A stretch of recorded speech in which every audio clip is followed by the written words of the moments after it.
Hello friends, exam T20 channel में एक बार फिर से आप सभी का स्वागत है। जैसा कि पीसीएस प्रीलिम्स एग्ज़ाम अभी बहुत जल्दी होने वाला है, बहुत कम समय बचा है। तो जो भी बच्चे पीसीएस की प्रिपरेशन कर रहे हैं प्रारंभिक परीक्षा के लिए, उनके लिए मैं टेस्ट सीरीज़ लेकर के आई हूँ जो कि दृष्टि की है प्रैक्टिस सेट। जितना भी कम समय बचा है, जो भी लोग हैं पहले से प्रिपरेशन आए वो कर ही रहे होंगे, तो उन सभी के लिए टेस्ट सीरीज़ बहुत ही हेल्प करने वाली है, क्योंकि लास्ट समय में जितने ज़्यादा से ज़्यादा प्रश्न हो सके वो हमें सॉल्व करने चाहिए। तो जो पीसीएस का प्रीलिम्स एग्ज़ाम है उसके लिए ये टेस्ट सीरीज़ है दृष्टि की, बाइलिंगुअल है, इंग्लिश और हिंदी दोनों में अवेलेबल है। तो आज हम पहली टेस्ट सीरीज़ करने वाले हैं। इस तरह से रोज़ आपको एक मॉक टेस्ट सॉल्व करने को मिलेगा। इसमें आप खुद को जज कर सकते हैं कि आप कितने क्वेश्चन सही कर पा रहे हैं, और नहीं भी प्रश्न सही हो पा रहे हैं तो अभी क्या करते हैं, अभी तो गलती कर सकते हैं ना। तो वहाँ तक जब हम प्रश्न पत्र सॉल्व करेंगे वहाँ पर, उससे पहले हमारी काफ़ी अच्छी प्रैक्टिस हो चुकी होगी, और इसी मॉक टेस्ट के आधार पे हम समझ सकते हैं कि कैसे प्रश्न हमारे पेपर में आने वाले हैं, और उसी के आधार पर हम अपनी प्रैक्टिस और अच्छी कर सकते हैं। तो चलिए बिना देर किए हम इस प्रैक्टिस सेट को स्टार्ट करते हैं। और आप चाहें तो एक पेपर ले सकते हैं, उसमें कुछ क्वेश्चंस के आंसर आप बस ऑप्शन लिखते चलिए और आप देखिए आपने कितना स्कोर किया है, और वो आप अपना कमेंट करके अपना स्कोर बता सकते हैं। धीरे धीरे आप देखेंगे जैसे ही आप टेस्ट सीरीज़ ज़्यादा से ज़्यादा सॉल्व करते जाएंगे आपका स्कोर अच्छा होता जाएगा। तो मॉक टेस्ट तो सॉल्व करना बहुत ज़रूरी है पेपर के टाइम में। अभी हम लोग दृष्टि का सॉल्व करने जा रहे हैं जो कि पीसीएस के लिए है, और आर एग्ज़ाम के लिए भी ये हेल्पफुल रहेगा। तो आप सभी लोग इसमें प्रिपरेशन कर सकते हैं। तो चलिए स्टार्ट करते हैं। पहला प्रश्न है, निम्नलिखित पर विचार कीजिए। देखिए हमें कुछ पहाड़ियाँ दी गई हैं जिनमें हमें बताना है भारत के प्रायद्वीपीय भाग में कौन सी स्थित है। पहला ऑप्शन दिया गया है अरावली की पहाड़ियाँ, दूसरा ऑप्शन है वेलिकोंडा की पहाड़ियाँ, तीसरा ऑप्शन है महेंद्रगिरी की पहाड़ियाँ, और चौथा ऑप्शन दिया गया हमें पालीकोंडा की पहाड़ियाँ। देखिए जो प्रायद्वीपीय भारत के अगर भाग कहें, निचला जो भाग है, ये लगभग गुजरात से लेकर के छोटा नागपुर तक की फैली हुई हैं। तो यहाँ पर क्या है, जो अरावली की पहाड़ी है, वेलिकोंडा, महेंद्रगिरी और पालकोंडा, ये चारों की चारों क्या है, प्रायद्वीपीय भारत की पहाड़ियाँ हैं। इसलिए ऑप्शन नंबर डी करेक्ट हो जाएगा। अगला प्रश्न देखते हैं। होयसल वास्तुकला के संदर्भ में निम्नलिखित कथनों पर विचार कीजिए। पहला कथन है, होयसलेश्वर मंदिर भगवान शिव को समर्पित है। दूसरा कथन दिया गया हमें, होयसल मंदिर और इनकी जो वास्तुकला है वो द्रविड़ शैली का सबसे अच्छा उदाहरण माना जाता है। तीसरा हमें कथन दिया गया है, होयसलेश्वर मंदिर विष्णुवर्धन होयसलेश्वर के शासनकाल के दौरान बनाए गए थे। अब इसमें हमें सही कथन का चुनाव करना है। तो सबसे पहला कथन समझ लेते हैं, जो होयसलेश्वर मंदिर है ये भगवान शिव को समर्पित है। पहला कथन बिल्कुल सही है। दूसरा कथन दिया गया है, होयसलेश्वर जो मंदिर है इनकी वास्तुकला द्रविड़ शैली, जबकि ऐसा गलत दिया गया है। इसकी वास्तुकला ना तो द्रविड़ शैली की है और ना ही नागर शैली की है, ये बेसर शैली के बने हुए हैं, इसलिए दूसरा कथन बिल्कुल गलत हो जाएगा। होयसलेश्वर मंदिर विष्णुवर्धन होयसलेश्वर के शासनकाल के दौरान बनाया गया था, ये कथन बिल्कुल सही दिया गया है। 1121 ईस्वी के आसपास की बात है जब होयसल राजा विष्णुवर्धन थे, इन्होंने क्या किया था, इनके शासनकाल के दौरान इस मंदिर का निर्माण किया गया था। तो ऑप्शन 3 भी करेक्ट हो जाएगा। इस प्रकार जो हमारे इसमें से ऑप्शन देखते हैं कौन सा सही होगा, पहला और तीसरा, ऑप्शन सी करेक्ट हो जाएगा। अब अगला प्रश्न देखते हैं, निम्नलिखित कथनों पर विचार कीजिए। पहला कथन दिया गया है, लौह की कमी का सबसे आम कारण है, मतलब लौह की कमी एनीमिया का सबसे आम कारण है, जो एनीमिया होता है रोग। दूसरा कथन दिया गया, एनीमिया मुक्त भारत रणनीति वर्ष 2018 में सुभेद्य आयु समूहों में एनीमिया को कम करने के लिए शुरू की गई थी।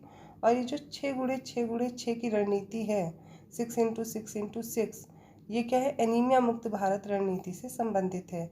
ऐसे 3 कथन हमें दिए गए हैं और इसमें से सही कथन का हमें चुनाव करना है। तो मैं आपको बता देती हूँ, जो एनीमिया है ये क्या होता है, लाल रुधिर कणिकाएं जो होती हैं जिन्हें आरबीसीज कहते हैं, इनमें क्या होती है, लोहे की कमी की वजह से हो जाता है। या फिर देखिए आरबीसीज में ही तो लौह तत्व होता है, हीमोग्लोबिन जिसको बोलते हैं, हीम नामक तत्व, वो क्या करता है, ऑक्सीजन को कैरी करने का काम करता है, जिसकी कमी से क्या हो जाता है, एनीमिया हो जाता है। और जिनको भी एनीमिया हो जाता है उनको क्या होता है, थकान, कमजोरी, चक्कर ये सब आने लगता है। क्यों होता है? क्योंकि ऑक्सीजन की कमी है, तो शरीर को क्या होती है, थकान और दर्द महसूस होने लगता है। ऐसा ज़्यादातर क्या होता है, गर्भवती महिलाओं और बच्चों में विशेष रूप से देखा जाता है। तो पहला कथन हमें बिल्कुल सही दिया गया है। और दूसरा कथन दिया गया है 2018 में जो सुभेद्य आयु समूहों के लोग हैं उनमें एनीमिया को कम करने के लिए एनीमिया मुक्त भारत की शुरुआत की गई थी। तो ये बिल्कुल सही दिया गया है, 2018 में ऐसी रणनीति शुरू की गई थी। ये जो महिलाएं हैं, किशोर हैं, बच्चे हैं जिनमें क्या होता है एनीमिया के लक्षण देखे जाते हैं, उनके लिए ये ABM स्ट्रेटजी के नाम से एनीमिया मुक्त भारत स्ट्रेटजी शुरू की गई थी। दूसरा कथन भी बिल्कुल सही है। तीसरा कथन दिया गया है हमें 6x6x6 जो रणनीति है ये एनीमिया मुक्त भारत रणनीति से संबंधित है। बिल्कुल ये AMB से ही रिलेटेड है। तो तीनों कथन हमें बिल्कुल सही दिए गए हैं और इसका ऑप्शन नंबर डी इसीलिए करेक्ट हो जाएगा। चलिए अगला प्रश्न हम लोग देख लेते हैं। उत्तरी मैदान के संदर्भ में है, निम्नलिखित कथनों पे हमें विचार करना है और इसमें से हमें क्या करना है, सही प्रश्न का उत्तर हमें देना है। मतलब इसमें से सही कथन कौन सा है, ऐसा हमसे पूछा गया है। तो सबसे पहले देखते हैं, उत्तरी मैदान नदियों द्वारा लाए गए जलोढ़ निक्षेपों से निर्मित है, पहला कथन है। दूसरा कथन देख लेते हैं, तराई पट्टी भाबर के उत्तर में स्थित है। और तीसरा कथन है, तराई के दक्षिण में एक पट्टी होती है जिसमें पुराने और नवीन जलोढ़ निक्षेप शामिल हैं जिन्हें भांगर और खादर के नाम से जाना जाता है। देखिए आप सभी लोग इस प्रश्न का उत्तर देने की कोशिश कीजिए। एक बार पॉज कर लिया करिए और अपना आंसर देखिए और उसके बाद क्या किया कीजिए, आंसर से मैच करने की कोशिश किया कीजिए। तो इस प्रश्न का अगर मैं उत्तर बताऊं तो सबसे पहला जो कथन है, उत्तरी मैदान नदियों द्वारा लाए गए जलोढ़ निक्षेपों से निर्मित है, बिल्कुल सही बोला गया है। देखिए जो उत्तरी भारत का मैदान है वो जलोढ़ निक्षेपों से बना है, जो सिंधु नदी तंत्र, गंगा नदी तंत्र और ब्रह्मपुत्र नदी तंत्र है। इन सारी की जो नदियां हैं और इनकी जो सहायक नदियां हैं वो अपने साथ क्या करती हैं, बहते हुए निक्षेपों को लेकर के आती हैं और एकत्रित करने का कार्य करते हैं, जिसकी वजह से क्या है, उत्तरी मैदान का निर्माण हुआ है। लगभग 3200 किलोमीटर में यह फैला हुआ है और 150 से 300 मीटर चौड़ा है ये उत्तरी मैदान। अब दूसरा कथन दिया गया है, तराई पट्टी भाबर के उत्तर में स्थित है। देखिए क्या होता है, जब ऊपर से नदियां आती हैं, जब उनकी उत्पत्ति होती है और तेज वेग से बहती हुई आती हैं, तो हिमालय या गिरिपाद रीजन से वो क्या करती है, बहुत बहुत बड़े पत्थर अपने साथ बहा कर के लेके आती हैं। अब इनकी वजह से क्या होता है, एक पट्टी बन जाती है जहाँ पर बहुत सारे कंकड़ पत्थर भरे होते हैं। अब इन पे आकर के क्या होती हैं, नदियाँ थोड़ी देर के लिए विलुप्त हो जाती हैं। अब यहाँ से जब ये निकलती हैं तो एक दलदल जैसे क्षेत्र का निर्माण करती हैं और इसके बाद फिर से कई वितरिकाओं में ये पट्टियाँ बढ़ जाती हैं, ये नदियाँ बढ़ जाती हैं। अब इस रीजन को क्या कहते हैं, भाबर, जहाँ पर ये मिट्टी के टुकड़े और बड़े बड़े पत्थर एकत्रित हो गए हैं, इनको हम भाबर कहते हैं। और जैसा कि हमें पता है भाबर के नीचे तराई, क्योंकि वहाँ से नदियाँ फिर से निकल रही हैं, उनकी उत्पत्ति हो जा रही है, तो वहाँ पर एक दलदल जैसा क्षेत्र बन रहा है जिसको हम तराई बोलते हैं। तो तराई जो पट्टी है वो भाबर के उत्तर में ना होकर के जबकि दक्षिण में है। तो बिल्कुल उल्टा दिया गया है हमें ये कथन और इसलिए ये गलत हो जाएगा। तीसरा कथन है, तराई के दक्षिण में एक पट्टी होती है जिसमें पुराने और नवीन जलोढ़ निक्षेप पाए जाते हैं, जिसे बांगर और खादर के नाम से जाना जाता है। देखिए क्या होता है, जब इस तराई रीजन से बाहर निकलती हैं नदियाँ तो अपने साथ बहुत सारे निक्षेप लेकर के आती हैं। इनमें दो तरह के निक्षेप होते हैं, जिसमें एक भांगर होता है और एक खादर होता है। ये अपने साथ नई मिट्टी भी बहा के लाती है और पीछे बढ़ती जाती है, वो क्या होती जाती है, पुरानी मिट्टी होती जाती हैं जो इस मैदान में पाई जाती हैं। और ये जो क्षेत्र है वो कृषि के लिए बहुत उपयोगी है। तीसरा कथन भी हमें बिल्कुल सही हो जाता है। इस प्रकार हमारा पहला और तीसरा कथन सही दिया हुआ है। और अगर हम इसमें ऑप्शन चेक करते हैं अपना, तो ऑप्शन नंबर हमारा पहला जो है वो बिल्कुल सही हो जाएगा। ओके, अगला प्रश्न हम पढ़ते हैं। निम्नलिखित कथनों पर विचार कीजिए। ये हमें कुछ कथन दिए गए हैं और इनके आधार पे हमें कौन सा कथन सही है उसका चुनाव करना है। आप लोग पॉज करिए और अपना उत्तर देने की कोशिश करिए।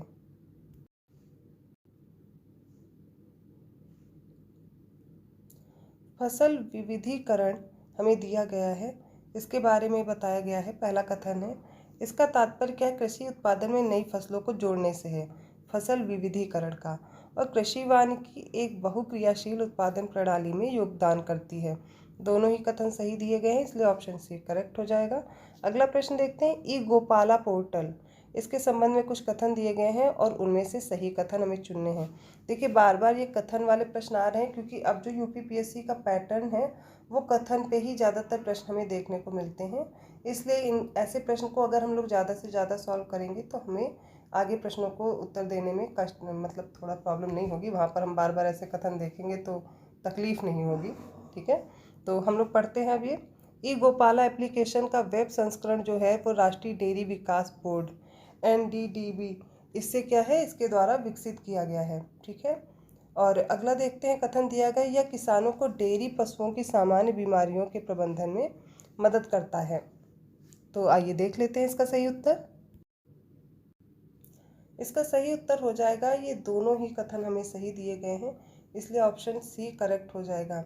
देखिए जो ई गोपाला एप्लीकेशन है ये राष्ट्रीय डेयरी विकास बोर्ड के द्वारा जारी किया गया है और ये क्या है 12 भाषाओं में हमें देखने को मिलता है, जैसे हिंदी, गुजराती, मराठी, उड़िया, कन्नड़, मलयालम, पंजाबी, तेलुगु, बंगाली, तमिल, असमिया और अंग्रेजी भाषा में भी ये दिया गया है।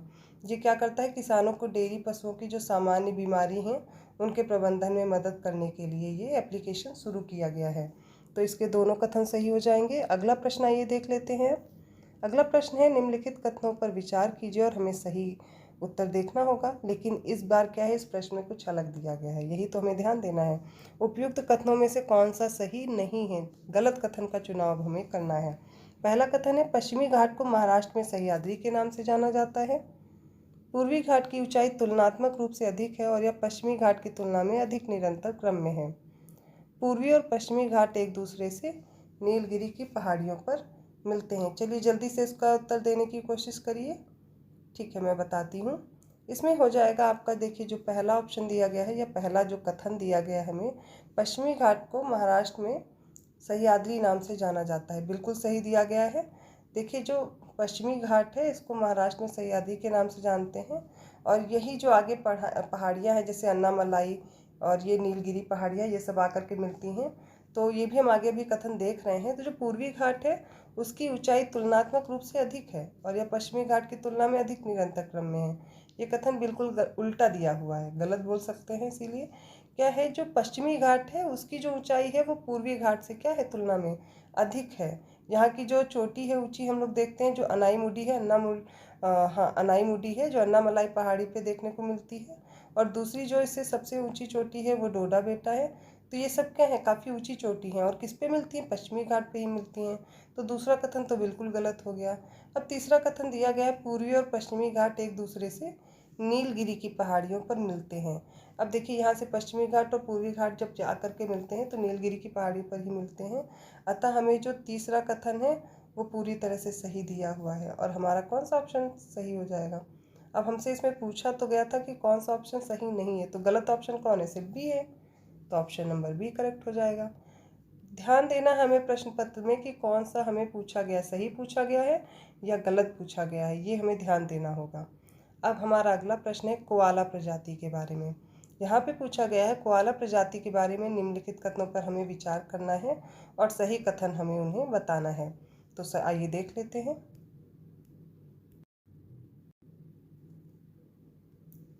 कोआला एक प्रकार के स्तनपायी हैं जिसे धानी प्राणी या मार्सुपियल्स कहा जाता है। दूसरा कथन है, वयस्क मादा कोआला वयस्क नर कोआला से आकार में बड़ी होती है। अब तीसरा कथन दिया गया है, क्लेमीडिया संक्रमण कोआला की संख्या में मौजूदा गिरावट का एक योगदान करता है। अब इसमें से हमें बताना है कौन से कथन सही दिए गए हैं। तो आइए जान लेते हैं। जो कोआला है ये एक प्रकार का मैमल ही है, स्तनपायी है, जिसमें जो धानी प्राणी होते हैं, मतलब कि जिनको मार्सुपियल्स बोलते हैं। इनमें क्या होता है, अलग से पेट पर एक धानी विकसित होती है जिनमें क्या होते हैं, अर्ध विकसित इनके बच्चे क्या होते हैं, इसी थैली में विकसित होते हैं। तो पहला कथन बिल्कुल सही है। दूसरा कथन हमें उल्टा दिया गया है, वयस्क मादा कोआला वयस्क नर से आकार में छोटी होती है, तो दूसरा कथन गलत हो जाएगा। और तीसरा कथन बिल्कुल सही दिया गया है, जो क्लेमीडिया संक्रमण है इसकी वजह से क्या हुआ है, कोआला की संख्या में मौजूदा समय में गिरावट देखने को मिलती है। तो क्लेमीडिया एक तरह का बैक्टीरियल इन्फेक्शन है या जिसे जीवाणु संक्रमण बोला जाता है। और ये कोआला कहाँ पाए जाते हैं, ये ऑस्ट्रेलिया में पाए जाते हैं, ये जान लीजिए। तो आप अगर नेट पे सर्च करेंगे कोआलास तो आपको देखें बहुत अच्छी अच्छी इमेज देखने को मिल जाएंगी जिनसे आपको ज़्यादा याद रहेगा। धीरे धीरे ऐसे प्रश्नों को भी सॉल्व करने के लिए हमें थोड़ा क्या है कि इमेजेस वगैरह अगर देख लेंगे तो याद रहेगा। इस तरह से हमारे पहला और तीसरा ऑप्शन करेक्ट है। तो पहला और तीसरा कथन किस में सही है, वो ऑप्शन नंबर सी में करेक्ट है, इसलिए हमारा 8 का सी वाला ऑप्शन करेक्ट हो जाएगा। अगला देखते हैं, कृत्रिम तंत्रिका नेटवर्क। ठीक है, इसके बारे में हमें जानना है। अब ये क्या है, इसको बोलते हैं आर्टिफिशियल न्यूरल नेटवर्क, ANN। इसके संबंध में कुछ कथन दिए गए हैं और उन्हीं के बारे में हमें बताना है कौन सा कथन सही है। चलिए फिर से देखते हैं। कृत्रिम तंत्रिका नेटवर्क जैविक तंत्रिका नेटवर्क के कार्यों और संरचना पर आधारित एक कंप्यूटेशनल मॉडल है। दूसरा कथन हमें क्या दिया गया है, चलिए उसे भी देख लेते हैं। यह उसी तरह काम करता है जैसे मानव मस्तिष्क सूचनाओं को संसाधित करता है। अब दोनों कथनों को पढ़ेंगे तो हमें क्या है, ये दोनों के दोनों ही कथन सही दिए गए हैं।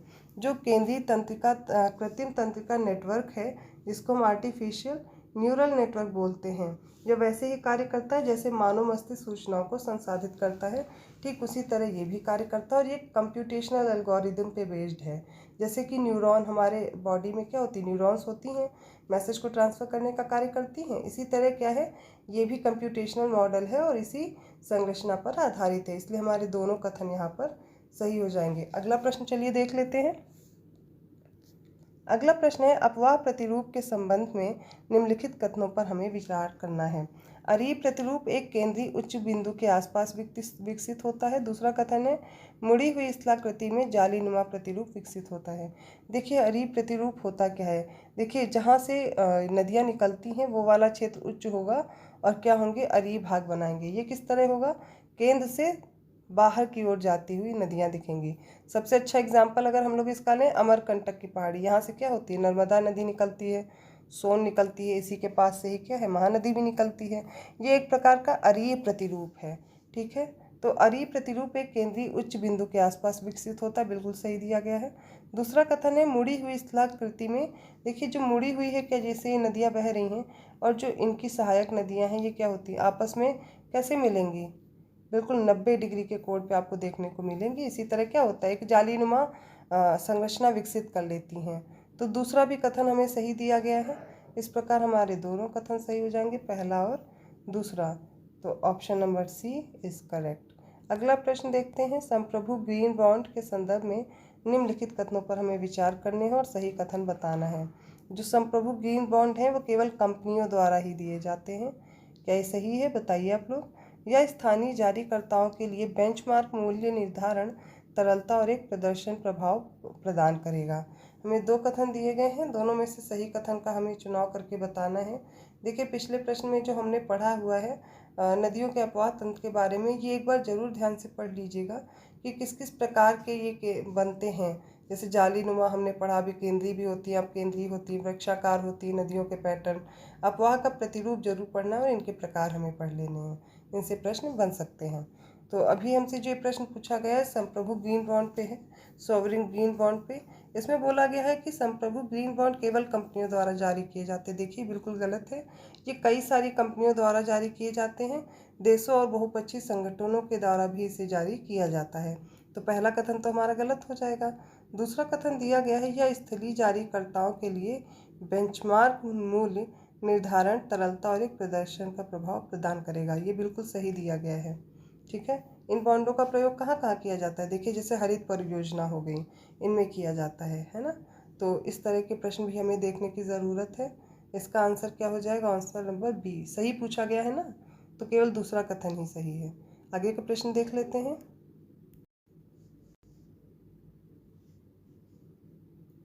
Society for world wide inter bank financial telecommunication, जिसको स्विफ्ट बोलते हैं, इसके बारे में कुछ कथन दिए गए हैं। पहला कथन है, यह G10 देशों के केंद्रीय बैंकों द्वारा नियंत्रित है। दूसरा दिया गया है, स्विफ्ट मैसेजिंग प्रणाली का एक महत्वपूर्ण घटक स्विफ्ट कोड है। और तीसरा कथन हमें दिया गया है, cross border inter bank payment system रूस द्वारा स्विफ्ट के विकल्प के रूप में लॉन्च किया गया। अब इसमें से हमें गलत कथन का चुनाव करना है। देखिए आप सभी लोग सबसे पहले G10 देशों के बारे में जो भी देश हैं वो सारे देश हमें कमेंट करके बताइए, क्योंकि ये याद करना बहुत ज़रूरी है। ठीक है, और अगला अब हम लोग इसमें जानते हैं, जो पहला कथन है बिल्कुल सही दिया गया है। यह जो क्या है, यह G10 देशों के केंद्रीय बैंकों द्वारा नियंत्रित है। स्विफ्ट के बारे में बात की जा रही है और यह एक मैसेजिंग प्रणाली का घटक है। स्विफ्ट कोड इसमें जो होता है वो मैसेजिंग प्रणाली का बहुत महत्वपूर्ण घटक होता है, जो cross border inter bank payment system में रूस द्वारा स्विफ्ट के विकल्प में नहीं लॉन्च किया गया है। यहाँ पे रूस की जगह चीन होना चाहिए। तो तीसरा क्या हो जाएगा, गलत हो जाएगा। और हमसे क्या पूछा गया, कौन सा कथन सही नहीं है, यही तो हम लोग को ध्यान देना है। और यहाँ पे फिर कैसे कौन सा आंसर हो जाएगा, ऑप्शन बी करेक्ट हो जाएगा ना। आगे चलिए देखते हैं। अब उष्णकटिबंधीय चक्रवातों के बारे में पूछा गया, कौन से कथन सही है। तो सबसे पहला कथन देख लेते हैं। उष्णकटिबंधीय चक्रवात तीव्र निम्न दबाव वाले क्षेत्र में होते हैं, जो कि 30 डिग्री उत्तर से 30 डिग्री दक्षिण अक्षांशों के बीच क्षेत्र में सीमित होते हैं। सभी लोग बताइए, ऐसा है क्या।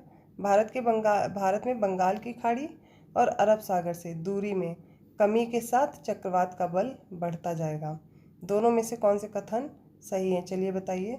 देखिए, जो उष्णकटिबंधीय चक्रवात होते हैं वो 30 डिग्री उत्तर से लेकर के 30 डिग्री दक्षिण तक निम्न दाब वाले क्षेत्र में सर्वाधिक होते हैं। तो ये तो सबसे सही है कथन, बिल्कुल सही दिया गया है। दूसरा क्या है, जो भारत है उसमें बताया गया है जो बंगाल की खाड़ी है, जैसे ये है बंगाल की खाड़ी, ठीक है, BOB बोल देते हैं इसको, बे ऑफ बंगाल। और ये हो गया अरेबियन सी, AS। अब इसके बीच में बताया गया है दूरी बढ़ने के साथ क्या होगा, चक्रवात का बल भी बढ़ेगा, ऐसा कुछ नहीं है, चक्रवात का बल और कम हो जाएगा इनके बीच में दूरी बढ़ने से। तो ऑप्शन बी बिल्कुल गलत हो जाएगा। हमसे पूछा क्या गया है, कौन सा सही है, तो केवल एक सही हो जाएगा। राज्यपाल की क्षमादान शक्ति के संबंध में निम्नलिखित कथनों पर विचार करना है। राज्यपाल की क्षमादान शक्ति होती है जैसे कि राष्ट्रपति की होती है, किंतु क्या डिफरेंस है वो अभी हम इस कथन में भी देख सकते हैं। भारतीय संविधान के अनुच्छेद 161 के तहत किसी राज्य का राज्यपाल किसी भी विधि के विरुद्ध अपराध पर दोषसिद्धि व्यक्ति को क्षमादान दे सकता है। और दूसरा कथन दिया गया, राज्यपाल मृत्यु दंड को क्षमा नहीं कर सकता। दोनों कथनों में बताइए कौन सा कथन सही है। देखिए, जो भारतीय संविधान में अनुच्छेद 161 है उसके अकॉर्डिंग अगर हम लोग देखें तो कोई भी अगर विधि के विरुद्ध अपराध दोषसिद्धि हो गई है किसी व्यक्ति की, तो उसका लघुकरण कर सकते हैं, क्षमादान नहीं दे सकते। तो पहला ऑप्शन गलत हो जाएगा। और मृत्यु दंड को भी वो क्षमा नहीं कर सकते, ये भी सही है। तो दूसरा ऑप्शन हमारा सही हो जाएगा। अतः इस प्रकार 14 का कौन सा सही ऑप्शन, ऑप्शन नंबर 2 सही हो जाएगा। अगला देखते हैं, निम्नलिखित में से कौन सी निक्षेपण भू आकृतियाँ हैं। देखिए, नदी जब अपने साथ बहती है तो बहुत सी भू आकृतियों का निर्माण करती है, उन्हीं में से कुछ भू आकृतियाँ दी गई हैं और हमसे पूछा गया है कि इनमें से कौन सा उत्तर सही है। अब इनमें क्या क्या बनेगा, ये हमें दिया गया है, जलोढ़ पंख, डेल्टा, नदी रोधिकाएँ, घाटियाँ, जलगर्तिका। अब इनमें से हमें बताना है क्या क्या बनते हैं। देखिए, जब ऊंचाई से बहते हुई नदियाँ आती हैं तो क्या करती हैं, अलग अलग तरीके के बनाती हैं भू आकृतियाँ। तो वो जलोढ़ पंख भी बनाती हैं, ठीक है। दूसरा वो डेल्टा भी बनाती हैं।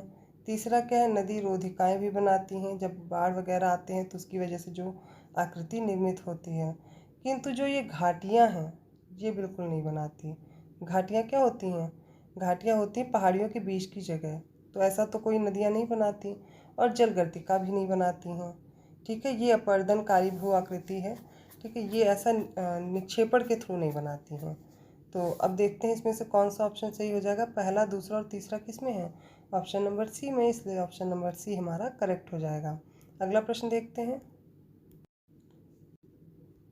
लवणीय मृदा में नाइट्रोजन और कैल्शियम की कमी होती है, ऐसा पहला कथन हमें दिया गया है। और दूसरा कथन क्या दिया गया है, पीट मृदा भारी वर्षा और उच्च आर्द्रता वाले क्षेत्रों में पाई जाती है।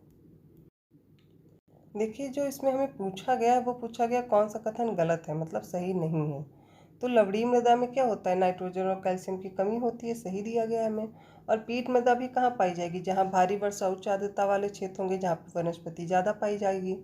तो दोनों तो कथन हमें सही दिए गए हैं, तो इसका क्या हो जाएगा, ना तो एक गलत है ना तो दो, दोनों सही है। तो ऑप्शन नंबर डी इसका सही हो जाएगा। अगला प्रश्न देखते हैं। देखिए, यहाँ पर हमें कुछ कथन दिए गए हैं, उन्हीं के आधार पे हमें पहचानना है कौन से दार्शनिक के बारे में इसमें कथन दिए गए हैं। तो पहला कथन है, वे वैष्णव मत के अनुयायी थे, पहला तो यही कथन दिया गया है। कौन थे जो वैष्णव मत के अनुयायी थे।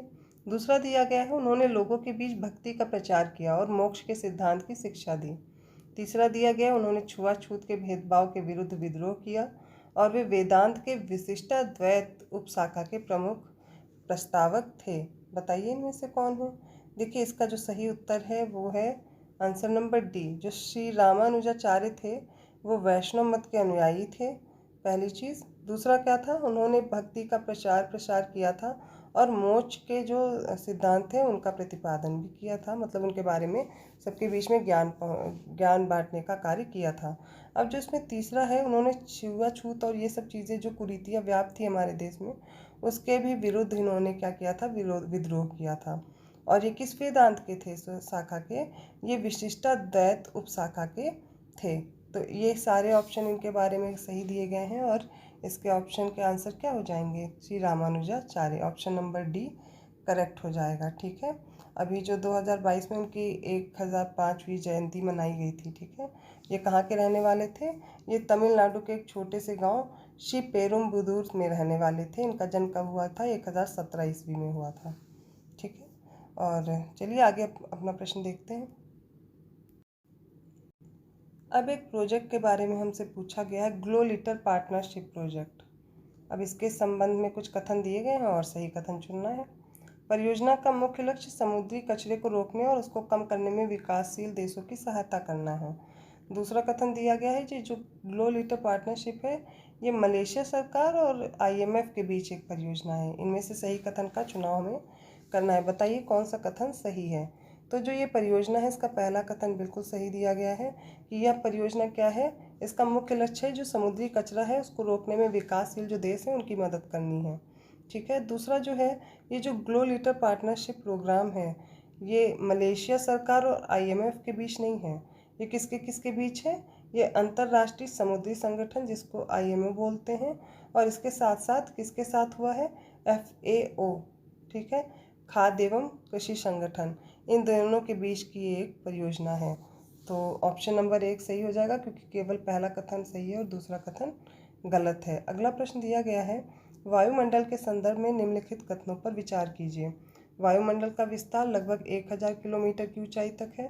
दूसरा कथन दिया गया है, वायुमंडल मुख्य रूप से कार्बन डाइऑक्साइड और ऑक्सीजन से मिलकर के बना है। हमें इसमें से बताना है कौन सा कथन सही है। तो वायुमंडल में पहली बात तो सारी आपको जो लेयर्स है वो बिल्कुल पता होनी चाहिए। तो पृथ्वी से लगभग 1600 किलोमीटर ऊपर तक क्या है? ट्रोपोस्फियर है। उसके ऊपर बढ़ेंगे स्ट्रेटोस्फियर है, जहाँ पर ओजोन लेयर पाई जाती है। इसके ऊपर बढ़ेंगे मीजोस्फियर है, फिर थर्मोस्फियर, और उसके बाद क्या है? एक्सोस्फियर। ये कुछ लेयर्स हैं जिनको याद करना बहुत ज़रूरी है और इनसे प्रश्न हर बार बनता ही बनता है। तो यहाँ पे देखते हैं, हमने पहला कथन दिया गया वायुमंडल का विस्तार लगभग 1000 किलोमीटर की ऊंचाई तक है। तो जो वायुमंडल है वो क्षोभ मंडल में पाया जाता है, जिसको ट्रोपोस्फियर बोलते हैं। मौसम संबंधी सारी एक्टिविटी वो इसी परत में होती है। तो ये 1000 नहीं, ये कितना है? ये 1600 है किलोमीटर। तो पहला कथन तो गलत हो गया। दूसरा कथन है, वायुमंडल में मुख्य रूप से कार्बन डाइऑक्साइड और ऑक्सीजन से मिलकर के बना है। तो वायुमंडल में कार्बन डाइऑक्साइड सबसे ज़्यादा होती है क्या? नहीं होती ना, नाइट्रोजन होती है। और क्या होता है? नाइट्रोजन के साथ ऑक्सीजन होती है। ये क्या है? मुख्य हैं, जो वायुमंडल की मुख्य रूप से गैसें हैं। तो कार्बन डाइऑक्साइड तो उससे काफ़ी कम होती है। तो ये भी ऑप्शन क्या हो जाएगा हमारे लिए? गलत। दोनों ऑप्शन गलत दिए गए हैं। तो यहाँ पर पूछा क्या गया है? सही कथन डी ऑप्शन सही हो जाएगा। ना तो एक सही है ना दो सही है। ठीक है, वायुमंडल में कौन सी गैस कितनी मात्रा में पाई जाती है, ये सब आप लोग कमेंट करके बताइए। ये बहुत बेसिक क्वेश्चन है और आपको पता होना चाहिए। अगला प्रश्न देखते हैं, निम्नलिखित में से कौन सी व्यवस्थाएं बहुपक्षीय निर्यात नियंत्रण व्यवस्था MECR के अंतर्गत आती है? देखते हैं, परमाणु आपूर्तिकर्ता समूह, ऑस्ट्रेलिया समूह, मिसाइल प्रौद्योगिकी एवं नियंत्रण व्यवस्था, या वासेनर अरेंजमेंट। देखिए चारों ही इसमें आते हैं MECR में, तो ऑप्शन नंबर डी हमारा करेक्ट हो जाएगा। अगला प्रश्न देखिए, सूखे के बारे में कुछ कथन दिए गए हैं और सही कथन चुनना है। लोगों को सदैव गरीबी रेखा से नीचे बनाए रखने के लिए सूखा एक प्रमुख कारक है। ठीक है, ये पहला कथन दिया गया है। फिर हमें दूसरा कथन दिया गया है, वर्ष 2000 में सूखे की संख्या और अवधि में 29% की वृद्धि हुई है।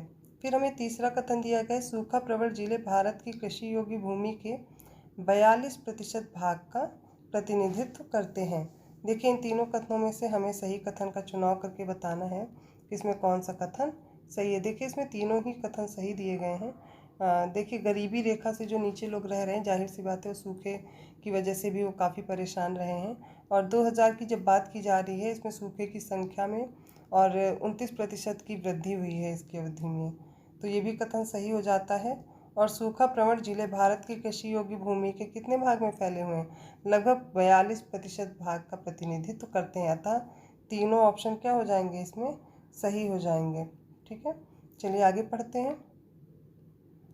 अगला प्रश्न है, निम्नलिखित में से किन ग्रहों के चारों ओर वलय पाए जाते हैं?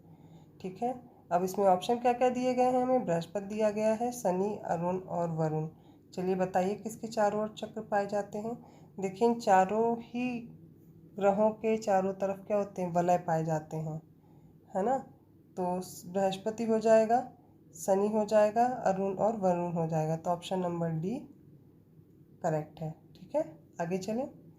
पृथ्वी अवलोकन उपग्रह, जो पृथ्वी का अवलोकन करते हैं, इन उपग्रह को क्या बोलते हैं? अर्थ ऑब्जर्वेशन सैटेलाइट, इनकी बात की जा रही है। तो अर्थ ऑब्जर्वेशन सैटेलाइट के बारे में कुछ कथन है और उनको हमें देखना है कौन सा सही है।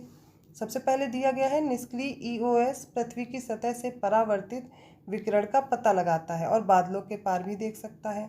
दूसरा कथन दिया गया, जो सक्रिय ईओएस है वो पृथ्वी की ओर ऊर्जा संचारित करता है और लौटते सिग्नल की माप करता है, जो पृथ्वी की सतह के बारे में सूचना प्रदान करता है। इन दोनों कथनों में से हमें सही कथन बताना है। देखिए जो निष्क्रिय उपग्रह होते हैं वो पृथ्वी की सतह पर से जो परावर्तित विकिरण है उनका जैसे दृश्य प्रकाश, अवरक्त प्रकाश जो होते हैं इनका पता लगाते हैं। लेकिन जो ये निष्क्रिय उपग्रह हैं ये बादलों को बिल्कुल नहीं भेज सकते। तो ये कथन क्या होगा, गलत हो जाएगा। दूसरा कथन हमें दिया गया है, जो सक्रिय ईओएस हैं, जो उपग्रह हैं, वो क्या करते हैं, पृथ्वी की ओर जो ऊर्जा संचारित करता है और जब सिग्नल लौटते हैं तो उनकी माप करता है। इससे क्या होता है, पृथ्वी की सतह के बारे में वो सूचना हमें प्रदान कर पाता है। तो दूसरा कथन तो इसमें सही हो जाएगा और पहला कथन क्या है, गलत है। और हमसे पूछा कौन सा कथन गया, सही पूछा गया, तो option number B is correct. जल्दी से अगला प्रश्न देख लेते हैं। अगला प्रश्न है, ग्रीन हाइड्रोजन का उत्पादन नवीकरणीय ऊर्जा का उपयोग कर जल के विद्युत अपघटन द्वारा किया जाता है। दूसरा कथन क्या दिया गया है, ब्लू हाइड्रोजन प्राकृतिक गैस से उत्पादित होती है। दोनों में से सही कथन का हमें चुनाव करना है। देखिए दोनों ही कथन हमें सही दिए गए हैं, ऑप्शन नंबर सी करेक्ट हो जाएगा। देखिए जो ग्रीन हाइड्रोजन है ये नवीकरणीय ऊर्जा का स्रोत है, इसका उपयोग करके जल के विद्युत अपघटन द्वारा उत्पादित की जाती है इसमें जो ऊर्जा। ठीक है, और ब्लू हाइड्रोजन जो है ये प्राकृतिक गैस से क्या होती है, उत्पादित होती है। या प्राकृतिक जो गैस होती है उससे उत्पन्न करके क्या किया जाता है, जैसे कि कार्बन कैप्चर और स्टोरेज का उपयोग करके इसमें उत्सर्जन जो हो रहा होता है उसको कैप्चर कर लिया जाता है। ठीक है, तो दोनों ही ऑप्शन हमारे सही हैं, ऑप्शन नंबर सी करेक्ट हो जाएगा। आगे देखते हैं, निम्नलिखित कथनों पर विचार करना है और हमें कुछ कथन दिए गए हैं। चलिए जल्दी से इन कथनों को देखते हैं। 22 दिसंबर को मकर रेखा पर सूर्य की किरणें सीधी पड़ती हैं। और दूसरा कथन हमें क्या दिया गया है, 21 मार्च और 23 सितंबर को सूर्य की किरणें सीधी कहाँ पड़ती, भूमध्य रेखा पर। देखिए जब ये मान लीजिए सूर्य है, इसके चारों ओर पृथ्वी क्या करती है, चक्कर लगाती है और यहाँ पे अलग अलग स्थितियाँ उत्पन्न होती हैं। ठंडी की बात करें तो ठंडी के मौसम में क्या होती है, सूर्य की किरणें मकर रेखा पर सीधी पड़ती हैं। और हमारे क्या होता है, हमारे उत्तरी गोलार्ध में गर्मी होती है, इस समय की ठंडी होती है। देखिए दिसंबर में हमारे यहाँ ठंडी होती है, इसी तरह हम बहुत अच्छे से जान सकते हैं। तो नॉर्दर्न हेमिस्फीयर में ठंडी, तो सदर्न हेमिस्फीयर में गर्मी क्यों होगी, क्योंकि सूर्य की किरणें मकर रेखा पर सीधी पड़ रही हैं। तो इसको क्या बोलते हैं, इसको बोलते हैं मकर संक्रांति, याद कीजिए। फिर आगे देखते हैं। अब ये 21 मार्च वाली कंडीशन एक दी गई है और एक दी गई है हमें 23 सितंबर वाली। इसमें क्या होता है, सूर्य की किरणें भूमध्य रेखा पर सीधी पड़ेंगी। ठीक है, अब आगे देखते हैं, एक ग्रीष्म संक्रांति भी होती है जिसको कर्क संक्रांति बोलते हैं। इसमें क्या होता है, कर्क रेखा पर सूर्य की किरणें सीधी पड़ती हैं। ठीक है, तो इसी तरह हमें हमारे जो दोनों कथन हैं वो बिल्कुल सही दिए गए हैं और हमारा ऑप्शन नंबर सी जो है वो करेक्ट हो जाएगा। अगला प्रश्न देखते हैं, प्रारंभिक सार्वजनिक पेशकश IPO, इसके संदर्भ में पूछा गया कौन सा कथन सही नहीं है, गलत कथन हमें बताना है। तो प्रारंभिक सार्वजनिक पेशकश प्राथमिक बाजार के माध्यम से लाई जाती है, पहला कथन है। यह आम लोगों को प्रतिभूतियों की बिक्री है। तीसरा कथन है, शेयर बाजार में बड़ी संख्या में IPO का जारी होना स्वस्थ अर्थव्यवस्था का संकेत है। और अगला हमें दिया गया है कथन, इसमें दिया गया कंपनी के लिए इसकी निश्चित परिपक्वता अवधि होती है। तो इन चारों में से हमें बताना है कौन सा कथन हमारा सही नहीं है, गलत। तो गलत कथन कौन सा, ऑप्शन नंबर डी है। कंपनी के लिए इसकी निश्चित परिपक्वता की अवधि नहीं होती है। ठीक है, बाकी सारे ऑप्शन हमें सही दिए गए, एक बार आप लोग देख लीजिए ढंग से। अगला प्रश्न है, मिन्स्क समझौते के बारे में पूछा गया, कौन सा इसका भागीदार देश है। ठीक है, इसके बारे में हमें बताना है। और इसमें कौन कौन से देश हमें दिए गए, सबसे पहले हम लोग यही देख लेते हैं। हमें रूस दिया गया है, यूक्रेन दिया गया है, भारत और यूके दिया गया है, यूनाइटेड किंगडम।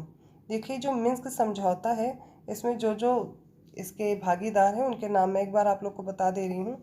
इसमें रूस है, यूक्रेन है, यूरोपीय सुरक्षा एवं सहयोग संगठन OSCE है, डोनेट्स्क है और लुहांस्क है। ये क्या है, ये सारे मिन्स्क समझौते में आते हैं जो कि रूस का समर्थन करते हैं। ठीक है, तो यहाँ पर भारत और यूनाइटेड किंगडम का कहीं भी मैंने नाम नहीं लिया है। तो पहला ऑप्शन सही, दूसरा ये सही है। तो किस में आ रहे हैं, पहला और दूसरा कहाँ है, ऑप्शन नंबर ए में, यही ऑप्शन हमारा सही हो जाएगा। अगला प्रश्न देखते हैं। देखिए इस समय यूक्रेन और रूस वॉर तो हम लोग काफ़ी टाइम से देख रहे हैं। जो मिन्स्क समझौता है इसका पूछे जाने के लिए ज़्यादातर चांसेस बनते हैं। क्यों, क्योंकि क्या था कि जो रूस और यूक्रेन के बीच जो भू राजनीतिक तनाव चल रहा है, इसका शांतिपूर्ण समझौता हो सके, समाधान हो सके, इसीलिए मिन्स्क समझौते पे हस्ताक्षर किए गए थे और इसीलिए इम्पॉर्टेंट हो जाता है ये हम लोग के लिए। अगला प्रश्न है, निम्नलिखित कथनों पर विचार कीजिए। भारत का मुख्य न्यायाधीश राष्ट्रीय कानूनी सेवा प्राधिकरण का कार्यकारी अध्यक्ष होता है। पहला कथन हमें ऐसा दिया गया है। दूसरा कथन भी देख लेते हैं, उच्च न्यायालय के सेवानिवृत्त न्यायाधीश को राज्य विधिक सेवा प्राधिकरण के कार्यकारी अध्यक्ष के रूप में नामित किया जा सकता है। चलिए इसमें से हमें सही कथन हमें बताना है कौन सा है, तो देख लेते हैं। जो भारत का मुख्य न्यायाधीश है वो राष्ट्रीय जो कानूनी सेवा प्राधिकरण का क्या होता है, कार्यकारी अध्यक्ष होता है। जी नहीं, बिल्कुल नहीं होता है। तो क्या होता है, इसमें हम जानते हैं जो भारत के मुख्य न्यायाधीश होते हैं वो पैट्रन इन चीफ होते हैं और भारत के जो सर्वोच्च न्यायालय के दूसरे वरिष्ठतम न्यायाधीश हैं वो राष्ट्रीय विधिक सेवा प्राधिकरण के अध्यक्ष होते हैं। तो कथन पहला तो बिल्कुल गलत हो गया। अब दूसरा कथन दिया गया है, दूसरा कथन है, अब इसमें क्या होगा, उच्च न्यायालय के जो सेवारत हों या सेवानिवृत्त न्यायाधीश हों, इनको राज्य के विधिक सेवा प्राधिकरण के कार्यकारी अध्यक्ष के रूप में नामित किया जा सकता है। तो पहला कथन हमारा गलत है और दूसरा कथन इसमें सही हो जाएगा। अगला प्रश्न देखते हैं। निम्न में से कौन सा कारक किसी भी स्थान पर वायु के तापमान को नियंत्रित करता है। ठीक है, वायु के तापमान को प्रभावित करने वाले हमसे कारक पूछे गए हैं। कौन कौन से अक्षांश है, तुंगता है, वायु संहति का परिसंचरण है, महासागरीय धाराएं हैं। इनमें कौन से कारक हैं जो वायु के कारक हैं जो इसके तापमान को नियंत्रित करते हैं। तो देखिए किसी भी स्थान का तापमान क्या होगा, अक्षांश पे निर्भर करता है, जैसा सूर्यातप पड़ेगा तो अक्षांश तो एक कारक होता ही है, तो पहला ऑप्शन सही हो जाएगा। अगला देखते हैं, तुंगता। देखिए तुंगता क्या होता है, ऊंचाई, ऊंचाई पर बढ़ते जाएंगे तो क्या होगा, तापमान का ह्रास होगा, तो तुंगता भी एक कारण हो गया। फिर अब क्या कहेंगे, जो महासागरीय धाराएं हो गई, और तीसरा ऑप्शन है वायु संहति का परिसंचरण। देखिए ये भी बहुत ज़रूरी है, जिस तरह की स्थल व समुद्री समीर चलेंगी ये भी वायु को प्रभावित करेंगी, और महासागरीय धाराएं अब स्थल से समुद्र की ओर चल रही हैं या समुद्र से स्थल की ओर, ये भी एक तरह से प्रभावित ही करेंगी वायु को। तो तीनों हमारे ऑप्शन क्या होंगे, करेक्ट हो जाएंगे, तो ऑप्शन नंबर डी सही हो जाएगा। अगला प्रश्न देखते हैं, निम्नलिखित में से कौन सा कथन सही है, सही कथन हमें चुनना है। ठीक है, तो देखते हैं, महासागरीय पर्वतीय चट्टानें महाद्वीपीय पर्वतीय चट्टानों से पुरानी हैं। फिर हमें दिया गया दूसरा कथन, मध्य महासागरीय कटक के साथ ज्वालामुखी उद्गार सामान्य है। तो इसमें क्या हो जाएगा, जो ऑप्शन नंबर पहला दिया गया है हमें, जो कथन पहला है उसमें दिया गया महासागरीय जो पर्वतीय होती है वो महाद्वीपीय पर्वतीय चट्टानों की अपेक्षा अधिक नहीं है। ऐसा कुछ नहीं है, जो महाद्वीपीय जो महासागरीय पर्वतीय है वो अधिक पुरानी है, किसके कंपेयर में, महाद्वीपीय चट्टानों के कंपेयर में। ठीक है, तो पहला कथन तो गलत हो गया। दूसरा कथन हमें दिया गया है कि मध्य महासागरीय जो कटक है वो ज्वालामुखी उद्गार के लिए सामान्य है, ये बिल्कुल सही दिया गया है, तो ऑप्शन नंबर बी करेक्ट हो जाएगा। देखिए ऐसा क्यों होता है ये भी जान लेते हैं। देखिए जो गहरी खाई वगैरह होंगी जिनकी भूपर्पटी पतली होगी तो वहाँ पर क्या होंगे, भूकंप ज़्यादा आ सकेंगे, ज्वालामुखी उद्गार ज़्यादा हो सकेंगे। लेकिन जो ज्वालामुखी उद्गार के लिए जो मध्य महासागरीय कटक है उसमें क्या होगी, वहाँ पे सामान्य है, वहाँ पे इतने ज़्यादा क्या होंगे, ज्वालामुखी उद्गार नहीं होंगे। तो ऑप्शन 2 हमारा करेक्ट हो जाएगा। अगला प्रश्न देखते हैं, 31वां प्रश्न है हमारा, ठीक है। मेदांता जात्रा भारत का सबसे बड़ा मेला है, ठीक है। पहला तो कथन यही दिया गया है। दूसरा कथन देख लेते हैं, मेदांता जात्रा महोत्सव हर 2 साल के मतलब हर 2 वर्ष में तेलंगाना के मेदांता गांव में आयोजित किया जाता है। तो चलिए बताइए मेदांता मेला के बारे में, ये जो यात्रा है ये भारत का सबसे बड़ा मेला है या नहीं है। तो इसका ऑप्शन नंबर बी करेक्ट हो जाएगा। क्या है, ये हर 2 वर्ष में क्या होता है, तेलंगाना में लगता है, किंतु यह भारत का सबसे बड़ा मेला नहीं है। ये एक प्रकार का आदिवासी त्यौहार है, इसलिए ऑप्शन पहला जो है वो गलत हो जाएगा। दूसरा क्या हो जाएगा, कथन सही हो जाएगा और ऑप्शन नंबर बी करेक्ट हो जाएगा। अगला देखते हैं, प्रायद्वीपीय नदियों के संदर्भ में निम्नलिखित कथनों पर विचार कीजिए और सही कथन का चुनाव हमें इसमें भी करना है। तो सबसे पहले बताना है, कृष्णा सबसे बड़ी प्रायद्वीपीय नदी है, पहला कथन दिया गया है। दूसरा कथन हमें दिया गया है, नर्मदा का उद्गम अमरकंटक की पहाड़ियों से होता है। तीसरा कथन हमें दिया गया, हेमावती और कावेरी की सहायक नदियाँ हैं। चलिए बताइए इनमें से कौन कौन से कथन सही हैं। देखिए, कृष्णा क्या है, सबसे बड़ी प्रायद्वीपीय नदी बिल्कुल नहीं है, कौन सी है तो हमें बताइए कमेंट करके, तो हम ही बता देते हैं। जो प्रायद्वीपीय नदी उसमें सबसे बड़ी प्रायद्वीपीय नदी कौन सी है, गोदावरी है, ठीक है, जिसको हम दक्षिण की गंगा भी बोलते हैं। अब गोदावरी की अगर सहायक नदियों की बात की जाए तो याद कर लीजिए, पूर्णा, वर्धा, प्राणहिता, पेनगंगा, वेनगंगा, मंजिरा, ये सब किसकी हैं, गोदावरी की सहायक नदियां हैं, ठीक है। इसका उद्गम कहाँ से है, देखिए उद्गम भी पूछा जाता है, महाराष्ट्र के नासिक से निकलती है, ठीक है। दूसरी अब हमसे पूछा गया है, नर्मदा का उद्गम अमरकंटक की पहाड़ियों से होती है, बिल्कुल सही दिया गया। यहाँ से और भी नदियों का भी उद्गम क्षेत्र है अमरकंटक की पहाड़ियाँ, जैसे सोन नदी, वो भी अमरकंटक के पहाड़ से ही निकलती है। अमरकंटक है कहाँ, एमपी में पड़ती है ये पहाड़ी, ठीक है। तो नर्मदा का उद्गम क्षेत्र अमरकंटक है, ये ऑप्शन बिल्कुल सही दिया गया है, ठीक है। इसी पर एक बहुत ही फेमस जलप्रपात है, उसका नाम है धुआंधार, याद रखिएगा, किस पे है, नर्मदा नदी पे है। अब आगे हम लोग पढ़ते हैं, जो कावेरी नदी है, अब इसकी कुछ सहायक नदियाँ बताई गई हैं, जैसे हेमावती, काबिनी। तो तीसरा भी कथन सही दिया गया है, ये दोनों क्या है, कावेरी की सहायक नदी हैं। और इसकी कौन कौन सी सहायक नदी हैं, जैसे अमरावती हो गई, भवानी हो गई, ये सब किसकी हैं, इसी की सहायक नदियां हैं कावेरी। कावेरी नदी का बेसिन कहाँ कहाँ तक है, कर्नाटक में है, केरल में है, तमिलनाडु में है। तो ऑप्शन नंबर 2 और 3 करेक्ट है, तो ऑप्शन नंबर सी सही हो जाएगा। अगला प्रश्न देखते हैं, हमसे पूछा गया मालविनस द्वीप स्थित है, मालविनस द्वीप कहाँ है, ऑप्शन देख लेते हैं, दक्षिण अमेरिका के दक्षिण पूर्वी तट पर, दक्षिण अमेरिका के पश्चिम पूर्वी तट पर, या सैंडविच द्वीप समूह के दक्षिण में, या गफ द्वीप समूह के उत्तर पूर्व में। हमें इनमें से सही उत्तर बताना है। देखिए इसका सही उत्तर है ए, दक्षिण अमेरिका के दक्षिण पूर्वी तट पर हमें क्या मिलेगा, मालविनस द्वीप मिलेगा, ठीक है। जो फाकलैंड द्वीप समूह है उन्हें ही हम क्या कहते हैं, मालविनस द्वीप समूह के नाम से जाना जाता है।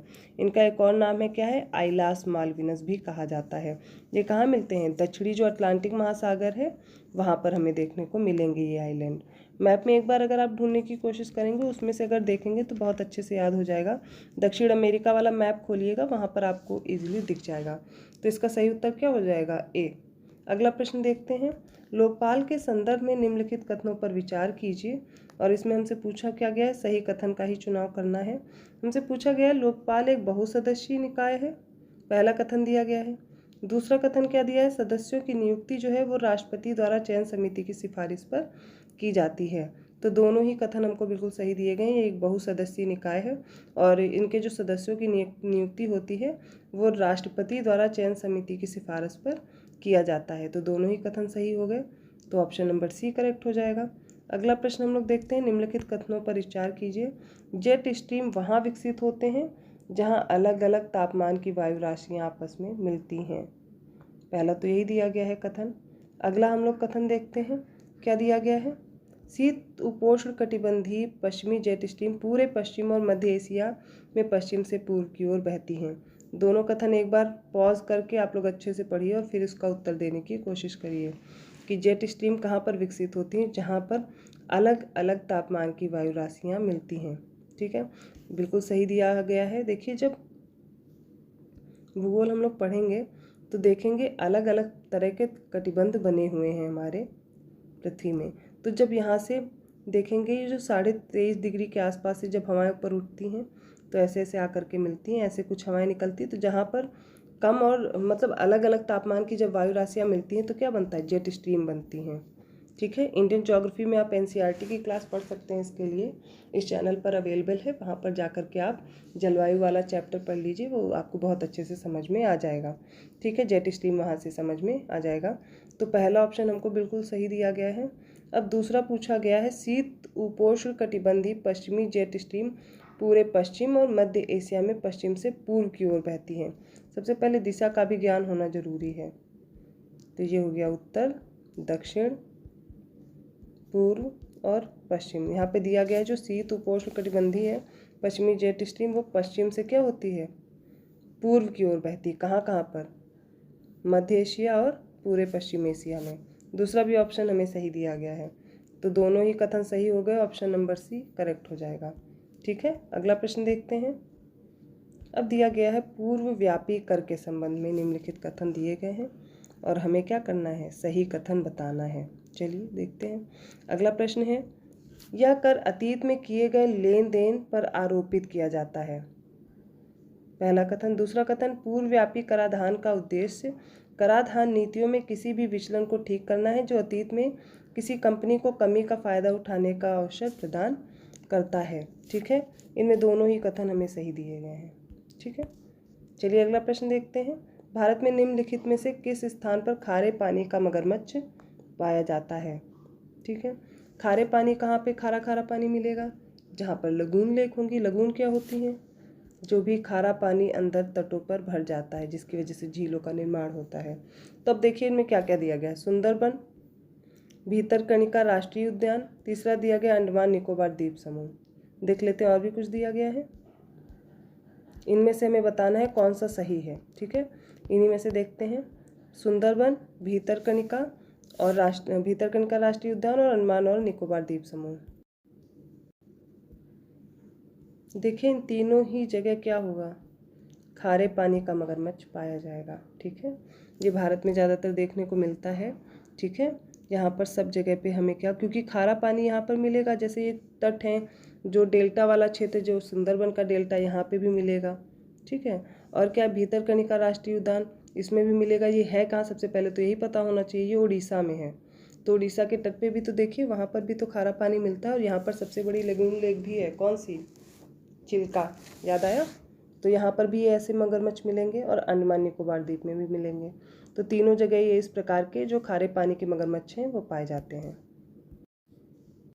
38 क्वेश्चन पे आ गए हैं हम लोग। प्रवासन जनसंख्या परिवर्तन का एक महत्वपूर्ण निर्धारक है। दूसरा कथन क्या है, व्यापक परिवार नियोजन कार्यक्रम 1952 में भारत सरकार द्वारा शुरू किया गया था। दोनों ही कथन याद कर लीजिए, दोनों सही हैं। प्रवासन जनसंख्या परिवर्तन एक महत्वपूर्ण निर्धारक है और जो व्यापक परिवार नियोजन कार्यक्रम है, देखिए कार्यक्रम बहुत सारे पूछे जाते हैं, इनकी डेट याद कर लीजिए, जो भारत सरकार द्वारा चलाई गई योजनाएं हैं। तो 1952 में इसे भारत सरकार द्वारा शुरू किया गया था। अगला प्रश्न है, धन्यवाद प्रस्ताव के संदर्भ में कौन सा कथन सही है। ठीक है, इनके बारे में हम पढ़ते हैं। पहला कथन दिया गया, राष्ट्रपति के संबोधन के तुरंत बाद इसकी चर्चा की जाती है। फिर इसके बाद क्या दिया गया, धन्यवाद प्रस्ताव संशोधन योग्य है।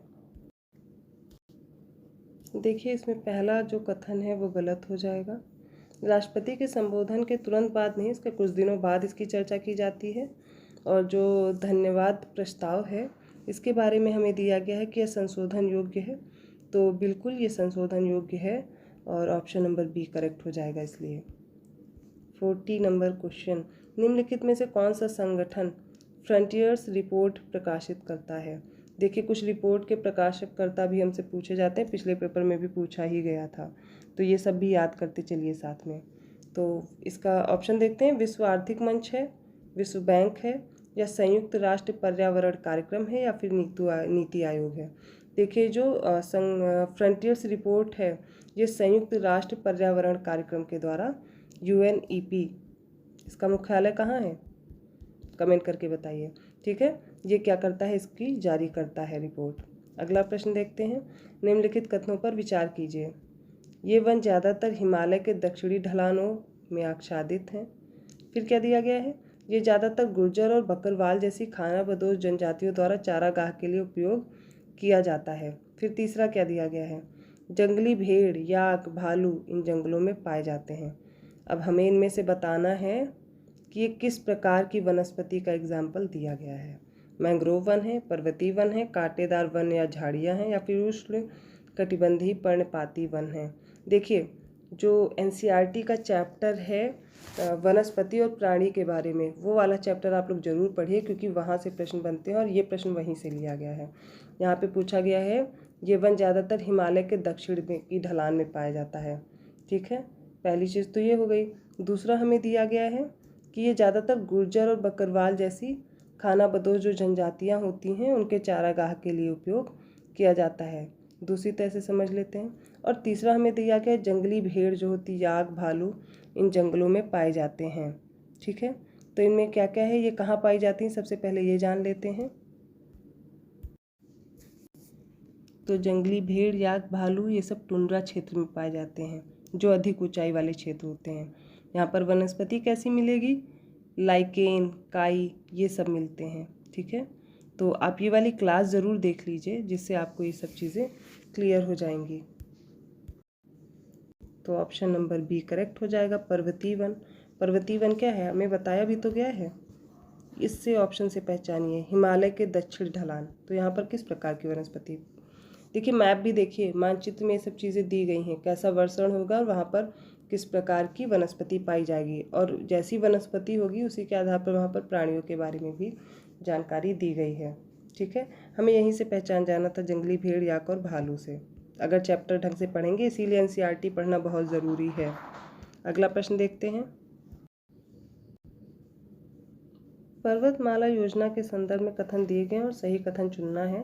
पहला कथन है, इस योजना को सार्वजनिक निजी भागीदारी के तहत शुरू किया गया है। दूसरा कथन है, पर्वतमाला योजना को विशेष रूप से भारत के उत्तर पूर्वी राज्यों के लिए डिज़ाइन किया गया है। तो इसमें से कौन सा कथन सही है, देखिए जो ये योजना है, ये अभी जो केंद्रीय बजट हमारा आया था 2022-23 वाला, इसमें दिया गया था कि पर्वतीय क्षेत्रों में जो कनेक्टिविटी है उसके सुधार के लिए राष्ट्रीय रोपवे विकास कार्यक्रम है, और इसको क्या नाम दिया गया है, पर्वतमाला योजना। पहली चीज़ तो ये, तो पहला ऑप्शन करेक्ट हो जाएगा। दूसरा दिया गया है हमें कि ये पर्वतमाला जो योजना है विशेष रूप से भारत के उत्तर पूर्वी राज्य, अब भारत के उत्तर पूर्वी राज्य कौन कौन से हैं, जो कि 7 सिस्टर्स हैं, उनके बारे में बात की जा रही है, तो उनके लिए डिज़ाइन किया गया, ऐसा बिल्कुल भी नहीं है। या जो योजना है वर्तमान में उत्तराखंड, हिमाचल प्रदेश, मणिपुर, जम्मू कश्मीर और कुछ पूर्वोत्तर राज्य भी हैं, वहाँ पर भी शुरू किया गया, तो सिर्फ उत्तर पूर्वी राज्यों के लिए नहीं डिज़ाइन किया गया है। तो ऑप्शन नंबर ए करेक्ट हो जाएगा, केवल ए सही है। अगला प्रश्न देखते हैं, निम्नलिखित कथनों पर विचार कीजिए। छोलुंग सुक्फा अहोम साम्राज्य का संस्थापक था। ठीक है, दूसरा कथन क्या दिया गया है, लचित बोरफुकन सराय घाट के युद्ध में अपने नेतृत्व के लिए जाने जाते थे। इसका सही कथन पूछा गया है। देखिए, जो 13वीं शताब्दी में अहोम साम्राज्य जो स्थापित हुआ था उसके संस्थापक छोलुंग सुक्फा थे, पहला कथन सही हो गया। ठीक है, अब दूसरा दिया गया है, दूसरा कथन भी देख लेते हैं। जो ये सराय घाट का युद्ध था 1671 में हुआ था, इसकी डेट भी देख लीजिए। ठीक है, इसमें क्या थे, जो लचित बोरफुकन थे, इन्होंने इसका कुशल नेतृत्व किया था, अतः दोनों कथन हमारे सही हो जाएंगे। ठीक है, यहाँ से याद कर लीजिए, जो हमें क्वेश्चंस नहीं आ रहे हैं कम से कम उनके बारे में आपको जानकारी मिल रही है, तो आप याद कर सकते हैं। ठीक है, अगला प्रश्न देखते हैं, बायोस्फीयर रिजर्व के बारे में दिया गया है, तो सही कथन चुन लेते हैं इसमें से। बायोस्फीयर रिजर्व संयुक्त राष्ट्र शैक्षिक, वैज्ञानिक और सांस्कृतिक संगठन यूनेस्को जिसको कहते हैं, उसके द्वारा दिया गया एक अंतरराष्ट्रीय पदनाम है।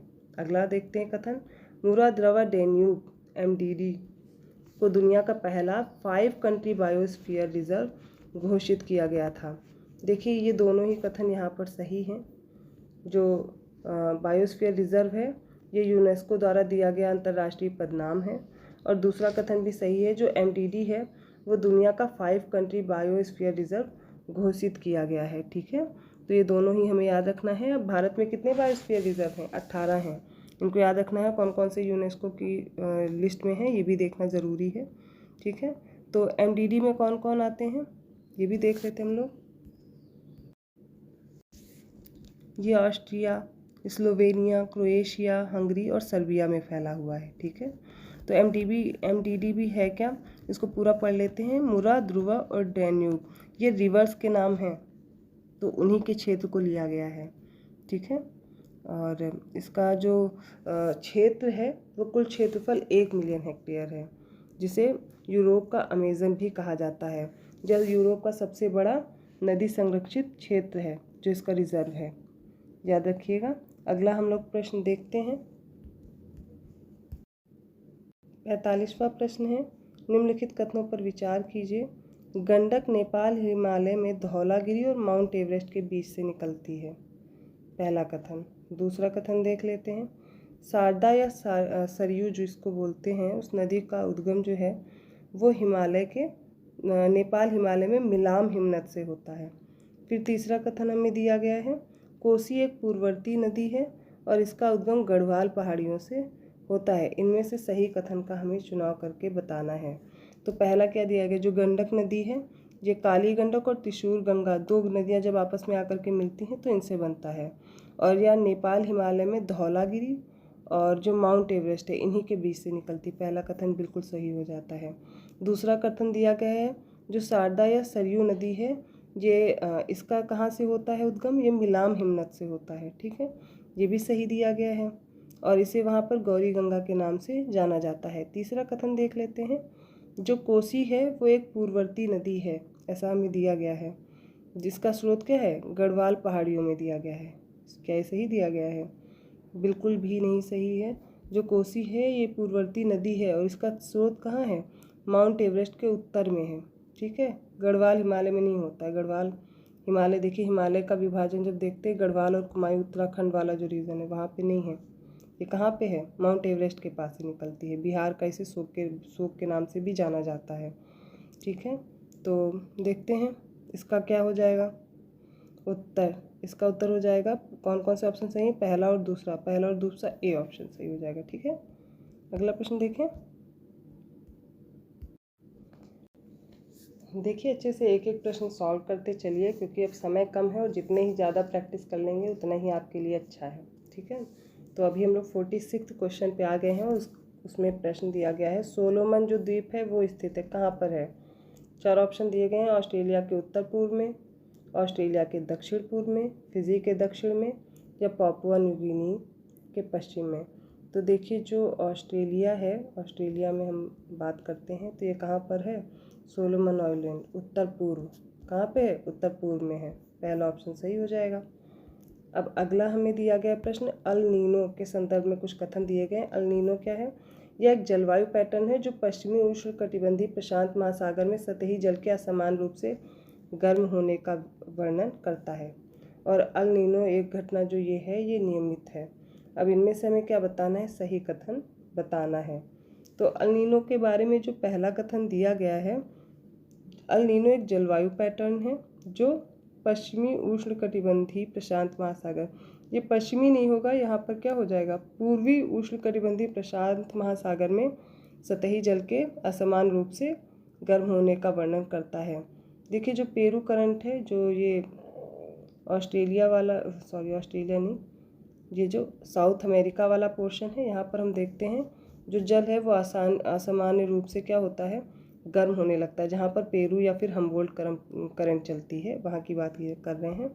तो ये असामान्य रूप से गर्म होने का वर्णन तो करता है, लेकिन पश्चिमी की जगह अगर पूर्वी होता तो ये कथन सही हो जाता। तो पहला तो कथन गलत हो गया। फिर अल नीनो घटना एक नियमित चक्र है, ऐसा कुछ भी नहीं है, कोई भी नियमित नहीं है, ये कभी कदार होने वाली घटना है, इसलिए दोनों ही कथन सही नहीं है। तो ना तो एक और ना तो दो, दोनों ही घटना नियमित नहीं होती है, ये अनियमित घटना है। ठीक है, और यहाँ पर क्या होता है, जो पूर्वी उष्णकटिबंधीय प्रशांत महासागर, इसका जल जो है असमान रूप से गर्म होने लगता है। अब आगे पढ़ते हैं। 48 नंबर क्वेश्चन है, वाताग्र के संबंध में निम्नलिखित कथनों पर विचार करना है और पहला कथन क्या है, जब दो समान प्रकार की वायु राशियाँ मिलती हैं तो उनके मध्य सीमा क्षेत्र को क्या कहते हैं, वाताग्र। दूसरा कथन क्या है, जब गर्म वायु शीतल वायु राशियों की ओर बढ़ती है तो उसके संपर्क के क्षेत्र को क्या कहा जाता है, शीत वाताग्र कहा जाता है। दोनों कथन हमें बताने हैं कौन सा सही है। तो देखिए, जब दो भिन्न प्रकार की वायु राशियाँ मिलती हैं तो जो उनके मध्य सीमा क्षेत्र होता है उसको वाताग्र कहते हैं। ठीक है, तो इसमें देखते हैं क्या ये दिया गया है। सॉरी, इसमें देखेंगे दो समान प्रकार की नहीं, जब दो भिन्न प्रकार की मिलती हैं तो क्या होगा, इस क्षेत्र को हम क्या कहेंगे, वाताग्र कहेंगे। दूसरा क्या दिया गया है, जब गर्म वायु शीतल वायु राशियों की ओर बढ़ेगी तब क्या होगा, ऐसा नहीं है, ये उल्टा दिया गया है। जब शीतल वायु उष्ण वायु राशियों को ऊपर ढकेलती है तो इस संपर्क को क्या कहते हैं, शीत वाताग्र कहते हैं, जबकि यहाँ पर उल्टा दिया गया है। तो क्या हो जाएगा, दूसरा कथन भी सही नहीं है। और हमसे पूछा क्या गया है, कथन कौन सा सही है, तो ऑप्शन सी करेक्ट हो जाएगा। ना तो पहला सही है ना तो दूसरा सही है। अगला प्रश्न देखते हैं, मिश्रित वित्त, इसके संबंध में कथन दिए गए हैं और इसको हम लोग पढ़ते हैं सबसे पहले जल्दी से। इसमें दिया गया है, यह उन परियोजनाओं की ओर वाणिज्यिक पूंजी को आकर्षित करता है जो सतत विकास में योगदान करती हैं, और मिश्रित वित्त में प्रारंभिक निवेश अक्सर सरकार की ओर से होता है। इसमें सही कथन बताना है। देखिए, दोनों ही कथन हमें गलत दिए गए हैं, ऑप्शन सी हमारा करेक्ट हो जाएगा। यह जो परियोजना है, जो मिश्रित वित्त होता है, ये विकासशील देशों में क्या होता है, सतत विकास जो है उसकी दिशा में अतिरिक्त वित्त जुटाने के लिए विकास वित्त का रणनीतिक या उपयोग होता है। ठीक है, अब यहाँ पर जो दोनों कथन हैं वो हमारे गलत हैं। चलिए अगले प्रश्न की ओर बढ़ते हैं।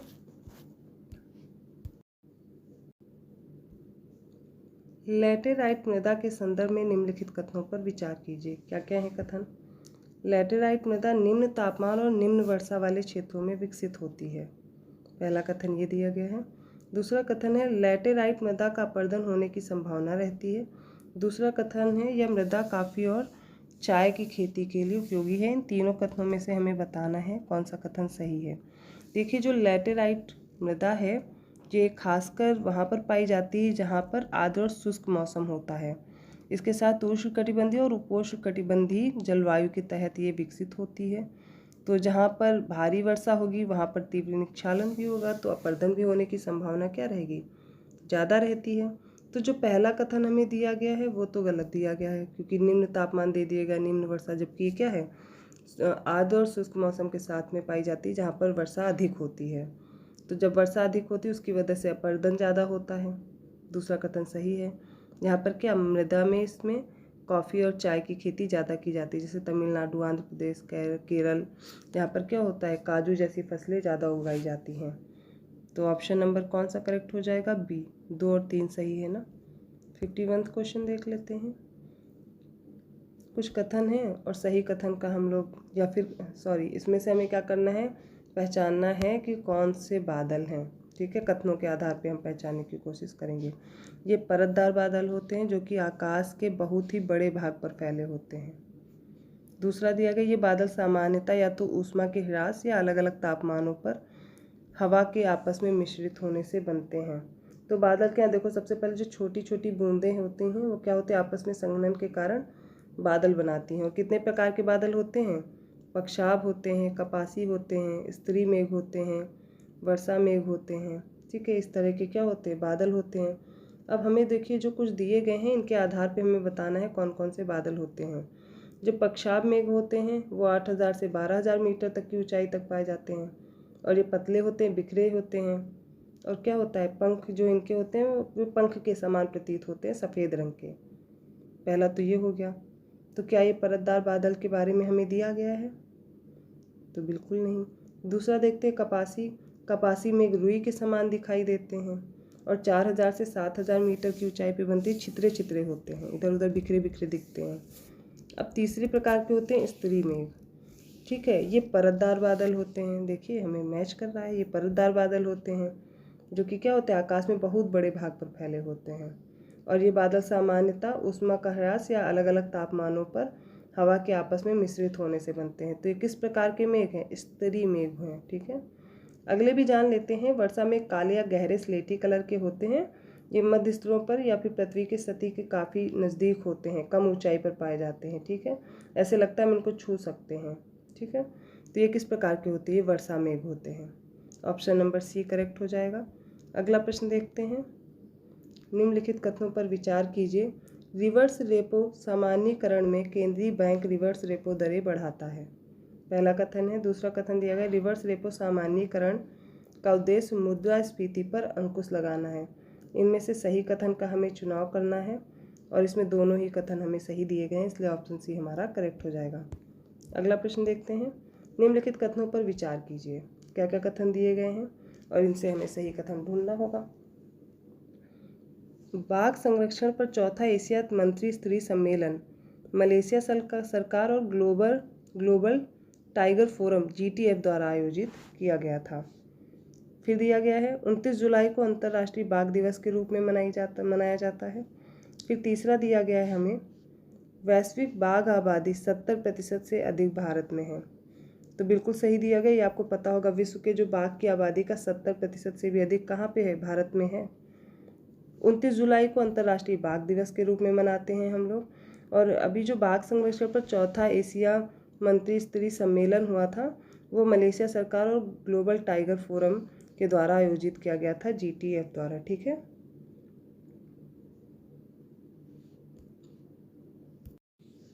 तो इस तरह से हमारा कथन डी जो है वो ऑप्शन नंबर डी सही हो जाएगा। ठीक है, आगे के प्रश्न देखते हैं। प्रश्न में पूछा गया निम्नलिखित में से कौन सा मानव विकास को मापने का एक उपागम नहीं है। ऑप्शन दिए गए क्षमता उपागम, जनसांख्यिकी उपागम, कल्याण उपागम या फिर न्यूनतम आवश्यकता उपागम। देखिए, पहले तो हमें पता ही होना चाहिए ये उपागम क्या होते हैं। तो जो इसमें क्षमता उपागम है ये दिया गया है, इसके बारे में जान लेते हैं। देखिए, जो उपागम होता है ये अमर्त्य सेन के द्वारा बताया गया था। संसाधनों तक पहुंच के क्षेत्रों में मानव क्षमताओं का निर्माण करना ही मानव की पूंजी है, ये प्रोफेसर अमर्त्य सेन ने कहा था इसमें। तो क्षमता उपागम इसमें होगा सही ऑप्शन। हमसे पूछा कौन सा नहीं होगा, तो जनसांख्यिकी उपागम इसमें नहीं होता है। कल्याण उपागम भी है। इस उपागम में मानव को लाभार्थी अथवा सभी विकासात्मक गतिविधियों के लक्ष्य के रूप में देखता है ये उपागम, तो बी भी है। चौथा में दिया गया है न्यूनतम आवश्यकता उपागम।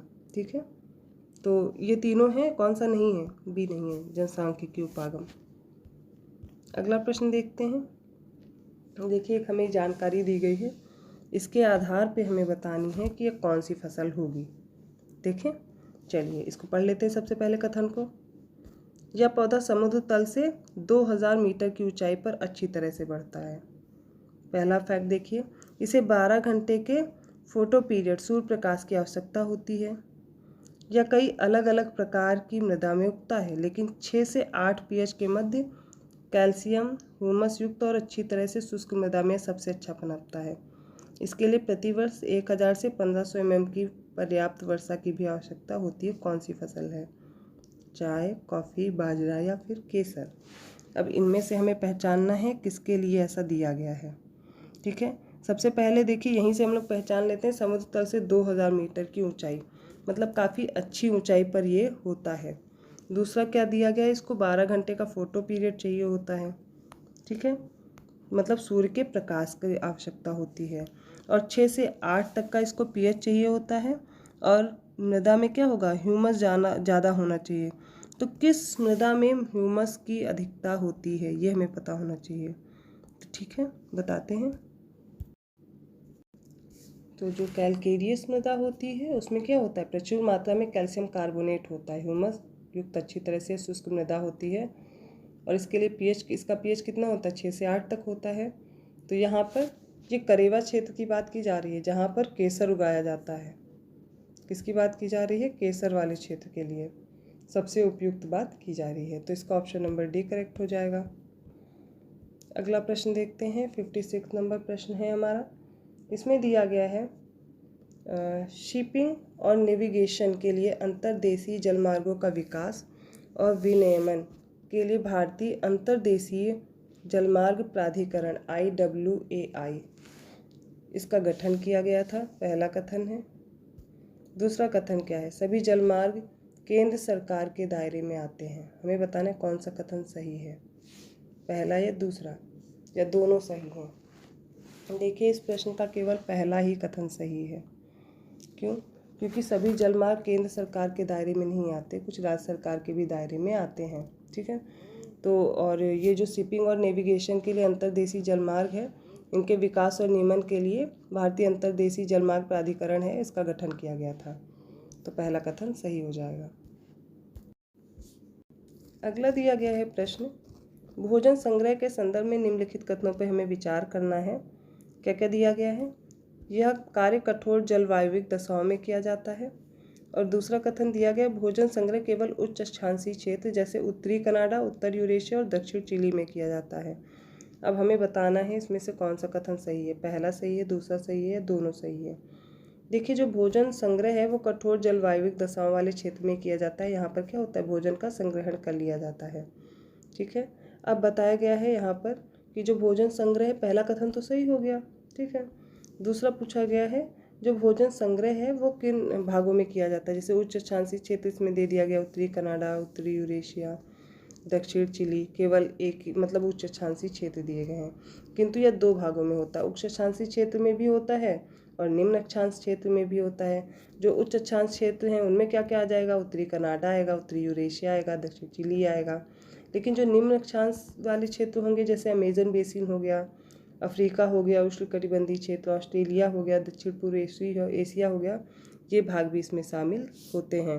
तो इसमें सिर्फ एक ही कथन सही है, ऑप्शन नंबर ए सही हो जाएगा। ठीक है, अब हम अगला प्रश्न देखते हैं। निम्नलिखित में से कौन से देश G20 का हिस्सा हैं? अर्जेंटीना, मैक्सिको, सऊदी अरब, दक्षिण अफ्रीका या भारत। अब G20 देशों की हमसे लिस्ट पूछी गई है और हमसे पूछा गया इनमें कौन कौन से हैं, तो सारे ही हैं इसमें। अर्जेंटीना है, मैक्सिको है, सऊदी अरब है, दक्षिण अफ्रीका है और भारत भी है। तो हमारा ऑप्शन नंबर डी करेक्ट हो जाएगा। ठीक है, देखिए जो G20 है वो 19 देशों का एक अनौपचारिक समूह है और इसमें देख लेते हैं कौन कौन से सदस्य देश हैं। तो इसमें अर्जेंटीना है, ऑस्ट्रेलिया है, ब्राज़ील, कनाडा, चीन, European union, Bharat, France, Germany, Japan, Indonesia, Italy, Mexico, रूस, सऊदी अरब, दक्षिण अफ्रीका, तुर्की, कोरिया गणराज्य, यूनाइटेड किंगडम और संयुक्त राज्य अमेरिका, ये सारे इसमें शामिल हैं। ठीक है, G20 समूह में, तो इसीलिए इसमें ये सारे देश आ जाते हैं और हमारा ऑप्शन नंबर डी करेक्ट हो गया। अगला प्रश्न देखते हैं, चतुर्थक क्रियाकलापों के संदर्भ में कुछ कथन दिए गए हैं और हमें इनके सही कथन का चुनाव करना है। चतुर्थक क्रियाकलापों में सूचना का संग्रह, उत्पादन और प्रसारण शामिल है। दूसरा कथन है, इन क्रियाकलापों को प्रायः गोल्ड कॉलर कहा जाता है। तो इनमें सिर्फ पहला कथन सही है, दूसरा कथन बिल्कुल नहीं सही है। तो चतुर्थक जो क्रियाकलाप होते हैं इनमें क्या किया जाता है, सूचना का संग्रह, उत्पादन और प्रसार किया जाता है। किंतु जो ये इन क्रियाकलापों को बोला गया गोल्ड कॉलर, जबकि गोल्ड कॉलर बोला गया पंचम क्रियाकलापों को, चतुर्थक को नहीं बोला गया है। और ये किस लिए होते हैं, ये व्यवसाय इनको कहा जाता है। तो ऑप्शन नंबर 2 तो हमारा गलत ही हो गया, पहला सही है, इसलिए ऑप्शन नंबर ए करेक्ट होता है। देखिए इतनी जल्दी हम लोग 60 नंबर क्वेश्चन पे भी आ गए हैं। जल्दी जल्दी से हम सारे अपने प्रश्न सॉल्व करते हैं, प्रिपेयर करने की कोशिश करते हैं। अगला प्रश्न है, निम्नलिखित कथनों पर विचार करना है और सही कथन बताना है। भारत की मध्य उच्च भूमि पूर्व में चौड़ी और पश्चिम में संकीर्ण है। फिर दिया गया, दक्षिण का पठार पश्चिम में ऊंचा और धीरे धीरे पूर्व की ओर क्या होता है, ढलता चला जाता है। यहाँ पे बात की जा रही मध्य उच्च भूमि, जिसे सेंट्रल हाईलैंड बोलते हैं। इसमें क्या है, पूर्व में बताया गया है ये चौड़ा और पश्चिम में संकीर्ण है ना। नर्मदा नदी के उत्तर में जो प्रायद्वीपीय पठार का भाग है और मालवा वाला जो पठार है उसका सबसे ज़्यादा भाग इसमें आता है मध्य उच्च भूमि में, जो सेंट्रल हाईलैंड वाला पोर्शन है। ठीक है, तो इसमें जो पहला कथन है इसमें दिया गया कि पूर्व में चौड़ा है, मतलब इधर चौड़ा है और इस साइड ये पतला है, जबकि क्या है, पश्चिम में चौड़ा है और पूर्व में पतला हो जाता है। तो पहला कथन तो गलत हो गया।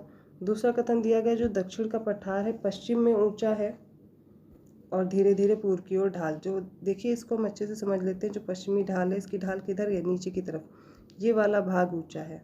ठीक है, तो ये दूसरा कथन बिल्कुल सही दिया गया है, तो ऑप्शन नंबर बी इसका करेक्ट हो जाएगा। अगला प्रश्न देखते हैं, अब देखिए, क्रांति हमें याद रखना बहुत ज़रूरी है, ठीक है। जो जैसे बैंगनी क्रांति भी हमसे पूछ ली गई, तो इसको भी हम पढ़ लेते हैं जल्दी से।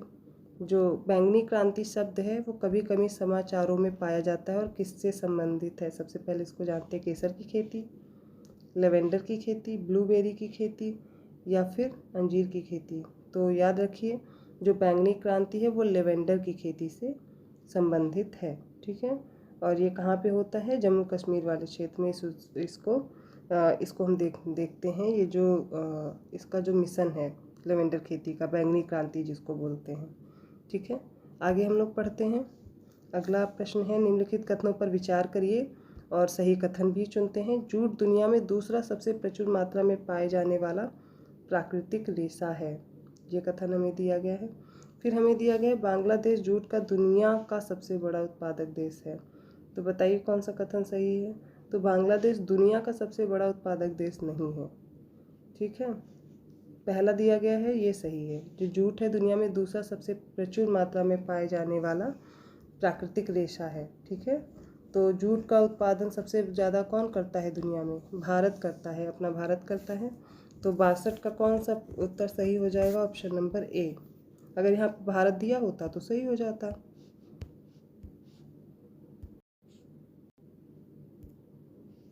अब 63 नंबर वाला प्रश्न देखते हैं। निम्नलिखित कथनों पर विचार कीजिए। महान हिमालय के वलय की प्रकृति असममित है। फिर क्या दिया गया है, निम्न हिमालय की श्रृंखलाओं का निर्माण मुख्यतः अत्यधिक संपीड़ित तथा परिवर्तित शिलाओं में हुआ है। अगला प्रश्न इसका कथन है, शिवालिक श्रृंखलाएं संपीड़ित अवसादों से निर्मित हैं। हमें इनमें से सही कथन का चुनाव करना है। तो महान जो हिमालय है वो वलय की प्रकृति असममित है, ठीक है, बिल्कुल सही दिया गया है, ठीक है। दूसरा है, निम्न हिमालय की श्रेणियों का निर्माण क्या होता है, अत्यधिक संपीड़न की वजह से हुआ है और परिवर्तित शिलाओं की वजह से। दूसरा कथन भी सही है। जो शिवालिक श्रृंखलाएं हैं वो दिया गया है कि जो मतलब संपीड़ित अवसादों से निर्मित हुआ है। तो जो हिमालय की जो सबसे बाहरी श्रृंखला है उसी को हम लोग शिवालिक बोलते हैं। और इसका निर्माण कैसे हुआ है, नदियों द्वारा लाया गया जो असंपीड़ित अवसाद है उससे हुआ है, ना कि संपीड़ित अवसाद से हुआ। तो तीसरा ऑप्शन हमारा गलत हो जा रहा है। और ऑप्शन कौन कौन सा सही होगा, पहला और दूसरा। तो ऑप्शन नंबर ए करेक्ट हो जाएगा। इसी तरह अगला हमें दिया गया है प्रश्न, करंट अफेयर का है। निम्नलिखित कथनों पर विचार कीजिए। ऑपरेशन गंगा पूछा गया है। अब ऑपरेशन गंगा के बारे में दिया गया है, संघर्षग्रस्त लीबिया में फंसे भारतीय नागरिकों को वापस लाने हेतु निकासी मिशन है। याद कीजिए आप लोग, क्या ये लीबिया से लाने के लिए किया गया था। दूसरा कथन है, ऑपरेशन सुरक्षित घर वापसी यूक्रेन में फंसे सभी भारतीय नागरिकों को वापस लाने के लिए एक निकासी मिशन है।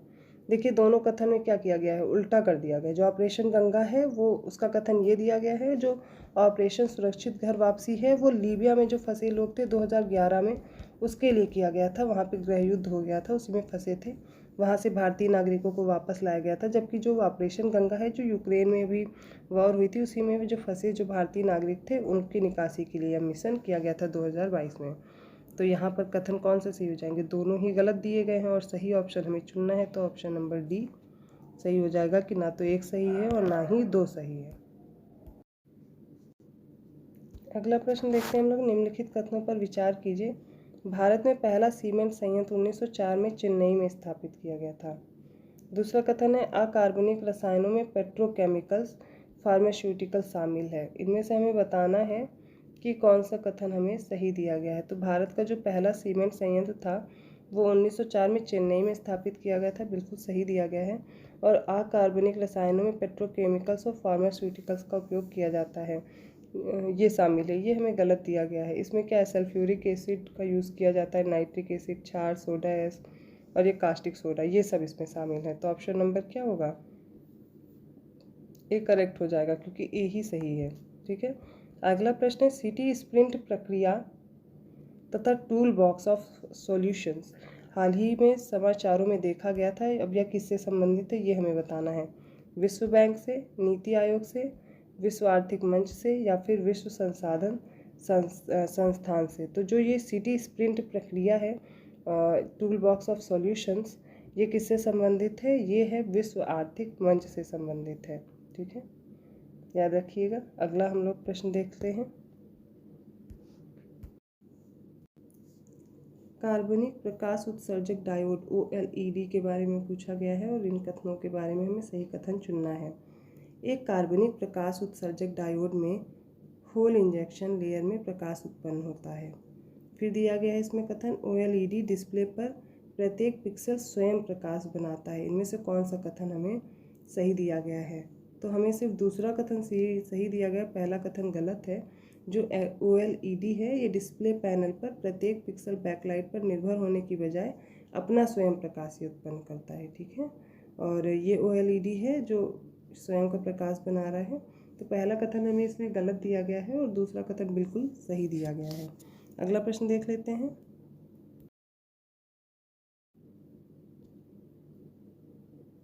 अगला प्रश्न है, निम्नलिखित कथनों पर विचार कीजिए। पहला कथन है, बॉक्साइट निक्षेप एल्यूमिनियम सिलिकेट्स की प्रचुर मात्रा वाली विभिन्न प्रकार की चट्टानों के अपघटन से बनते हैं, ठीक है। दूसरा दिया गया, मैंगनीज का उपयोग ब्लीचिंग पाउडर कीटनाशकों के पेंट के निर्माण में किया जाता है। और तीसरा कथन हमें दिया गया है, अभ्रक एक खनिज है जो प्लेटों या फिर पत्तियों की एक श्रृंखला से बना होता है। और तीनों में से हमें सही कथन का चुनाव करना है। तो चलिए बताते हैं, इसमें तीनों ही कथन हमें सही दिए गए हैं, पहला, दूसरा और तीसरा। ऑप्शन नंबर डी करेक्ट हो जाएगा। जो बॉक्साइट के निक्षेप हैं इनमें क्या होता है, एल्यूमिनियम सिलिकेट की प्रचुर मात्रा में पाया जाता है, ठीक है।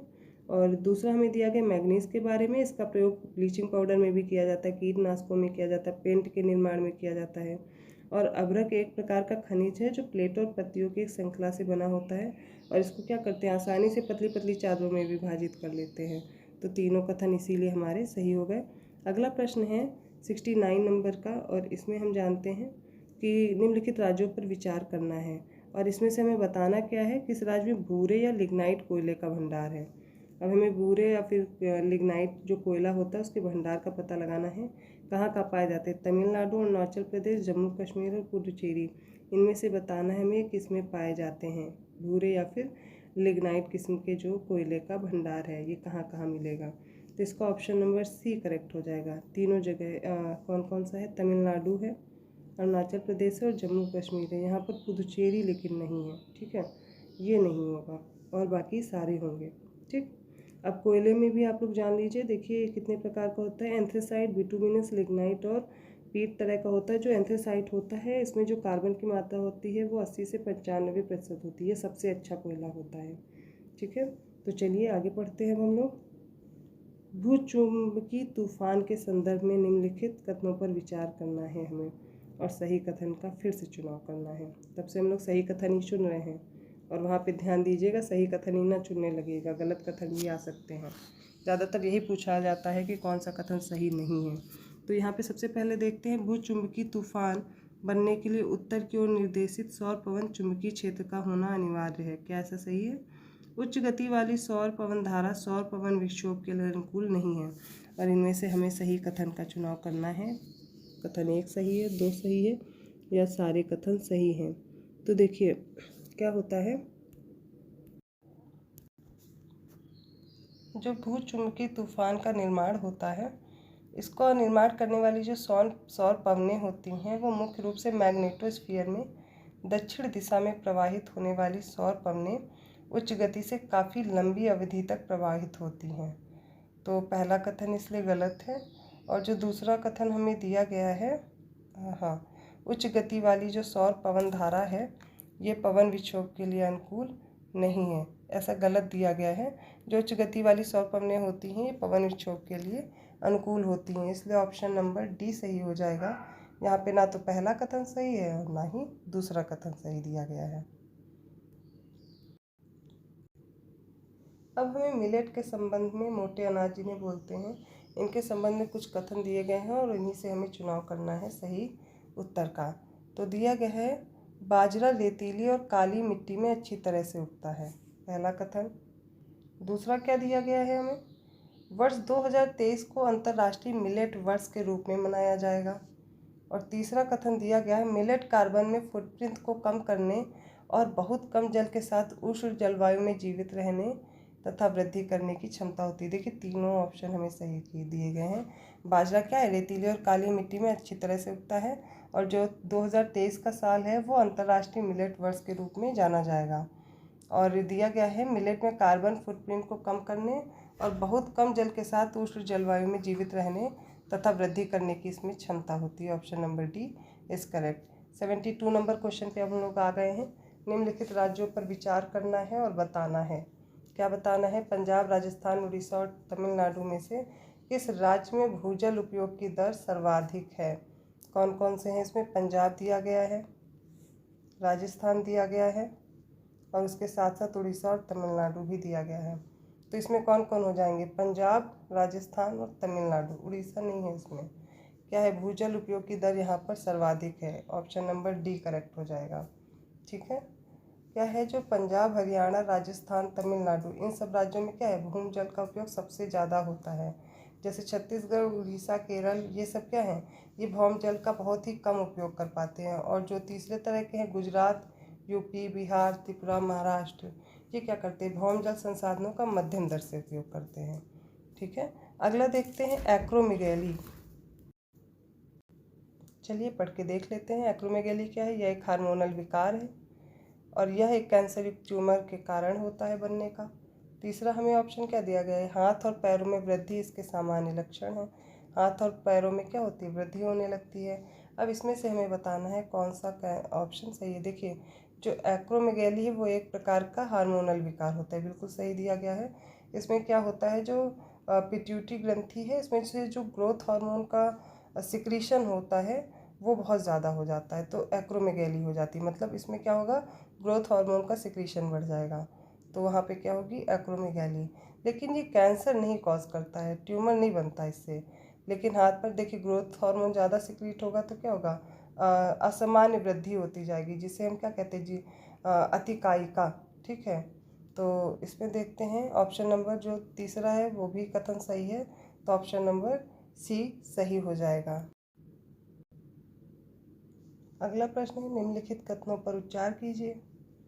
खनिज आधारित उद्योग प्राथमिक उद्योग हैं। कुटीर या घरेलू उद्योग के बारे में दिया गया है, यह एक प्रकार का लघु उद्योग है। और क्या सहकारी क्षेत्र के उद्योग स्वगत होते हैं और उत्पादकों द्वारा संचालित होते हैं। तीनों ऑप्शन हमें सही दिए गए हैं। जो खनिज आधारित उद्योग हैं वो प्राथमिक उद्योग हैं। ठीक है। और जो कुटीर या घरेलू उद्योग होते हैं, जैसे हस्तशिल्प वगैरह हो गया, कुटीर उद्योग, टोकरी बनाना, जो छोटे छोटे मिट्टी के बर्तन बनाए जाते हैं, सब क्या है? लघु उद्योग की कैटेगरी में आते हैं। फिर तीसरा हमें कथन दिया गया, जो सहकारी क्षेत्र हैं इनके उद्योग क्या होते हैं? उत्पादकों और कच्चे माल की जो आपूर्ति करते हैं, इसमें दोनों तरह के स्वामित्व होते हैं। ठीक है। वो क्या होते हैं? स्वगत ही संचालित कर सकते हैं। तो तीनों ऑप्शन यहाँ पर हमारे क्या हैं? करेक्ट हो गए, इसलिए ऑप्शन नंबर डी करेक्ट हो जाएगा। अगला प्रश्न देखते हैं। देखिए, पल्ली बस्तियों के बारे में कथन दिए गए हैं, सही कथन बताना है। ये बस्तियां सामाजिक या मानव जाति कारकों द्वारा भी प्रेरित होती हैं। और जो पल्ली बस्तियां हैं अधिकांशतः कहाँ पाई जाती हैं? गंगा के मध्य और निम्न मैदान में पाई जाती हैं। देखिए, जो पल्ली बस्तियां होती हैं ये क्या होती हैं? ये जो स्थानीय स्तर पर जो पाई जाती हैं छोटी छोटी इकाई होती हैं। ठीक है। जो आप बस जाती हैं उनको बोलते हैं। ये बस्तियां सामाजिक और मानव जाति कारकों द्वारा भी प्रेरित होती हैं। ठीक है। ये बिल्कुल सही दिया गया है। और दूसरा हमें जो कथन दिया गया है, पल्ली बस्तियां देखो गंगा के मध्य और निम्न मैदान में ये पाए जाते हैं। ठीक है। ज़्यादातर जैसे छत्तीसगढ़ और हिमाचल की हिमालय की निचली घाटियों में ज़्यादातर ये पाए जाते हैं। तो 75 का ऑप्शन नंबर सी करेक्ट हो जाएगा, क्योंकि इसमें क्या होगा? दोनों सही हैं। अब पूछा गया है मेटा मटेरियल्स के संदर्भ में निम्नलिखित कथनों के बारे में हमें बताना है। मेटा मटेरियल्स क्या होते हैं देखते हैं आगे। ये मानव निर्मित सामग्री है, पहला कथन है। दूसरा कथन है, इन सामग्रियों में उनके सकारात्मक अपवर्तक सूचकांक के कारण प्रकाशिकी में अनुप्रयोगों की एक विस्तृत श्रृंखला है और इनमें से हमें सही कथन का चुनाव करना है। देखिए, जो मेटा मटेरियल्स होते हैं स्मार्ट सामग्री होती है, जिसमें गुणों की एक विस्तृत श्रृंखला पाई जाती है। और ये क्या है? प्रकृति में नहीं पाए जाते, मतलब क्या है? मानव निर्मित होते हैं, आर्टिफिशियल होते हैं। ठीक है। पहला कथन सही हो जाएगा। अब दूसरे कथन के बारे में बात करते हैं। इसमें क्या बताने की कोशिश की गई है? तो जो मेटा मटेरियल्स के गुण होते हैं, जैसे कि पदार्थ में नकारात्मक अपवर्तनांक होता है। प्रकाशिकी और विद्युत चुम्बकीय अनुप्रयोगों में इन पदार्थों का महत्वपूर्ण योगदान होता है। तो इस प्रकार क्या हो जाएगा, यहाँ पे सकारात्मक दिया है जबकि क्या होता है, नकारात्मक अपवर्तक सूचकांक होते हैं। तो ऑप्शन नंबर 2 गलत हो जाएगा। Option number A is correct answer. कथन क्या है, दूसरा गलत हो गया। अब 77 नंबर प्रश्न में देखते हैं, निम्नलिखित कथनों पर विचार करना है और हमें बताना है। परमाणु संलयन ऊर्जा यूरेनियम और थोरियम जैसे प्राकृतिक रूप में पाए जाने वाले रेडियोधर्मी तत्वों के परमाणुओं के नाभिक में संग्रहित ऊर्जा से प्राप्त होती है। दूसरा दिया गया, केरल के मोनोजाइट रेत में थोरियम की बड़ी मात्रा में पाया जाता है और तीनों में से सही कथन का हमें चुनाव करना है। देखिए, जो परमाणु संलयन की प्रक्रिया दी गई है, सबसे पहले तो ये जान लेते हैं परमाणु संलयन होता क्या है ना, इसके बारे में जानते हैं। तो परमाणु संलयन में क्या होता है, जब नाभिक संलयन में दो हल्के परमाणु नाभिक आपस में मिल जाते हैं तो क्या करते हैं, बड़े नाभिक का निर्माण करते हैं। अब इसमें होता क्या है कि इसमें जो रेडियोधर्मी तत्व हैं, इनके परमाणु के नाभिक में जो ऊर्जा क्या होती है, संग्रहित हो जाती है। पहला कथन सही है। दूसरा दिया गया, केरल के मोनाजाइट जो रेत है वहाँ पर थोरियम बड़ी मात्रा में पाया जाता है। मतलब दोनों कथन सही दिए गए हैं हमें, ठीक है। अगला प्रश्न देखते हैं, भारत में जनसंख्या घनत्व निश्चित भौतिक संरचनात्मक प्रारूप का अनुसरण करता है।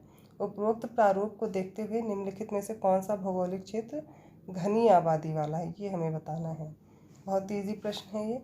मैदान में, डेल्टा में, तटीय मैदान में या फिर प्रायद्वीपीय क्षेत्र में, इनमें से बताना है कौन कौन से ऑप्शन हैं जहाँ पर घनी आबादी वाला क्षेत्र पाया जाएगा जनसंख्या घनत्व के आधार पर। और यहाँ पर ऑप्शन नंबर क्या हो जाएगा, मैदान में देखिए मिलेंगे, ठीक है, घनी आबादी देखने को मिलेगा। दूसरा क्या है, तटीय मैदान के पास भी मिलेगा। और कहाँ कहाँ मिलेंगे, और देखते हैं हमें डेल्टा क्षेत्र के आसपास भी मिलेंगे, ठीक है। तो ऑप्शन नंबर क्या करेक्ट हो जाएगा इसमें, बी।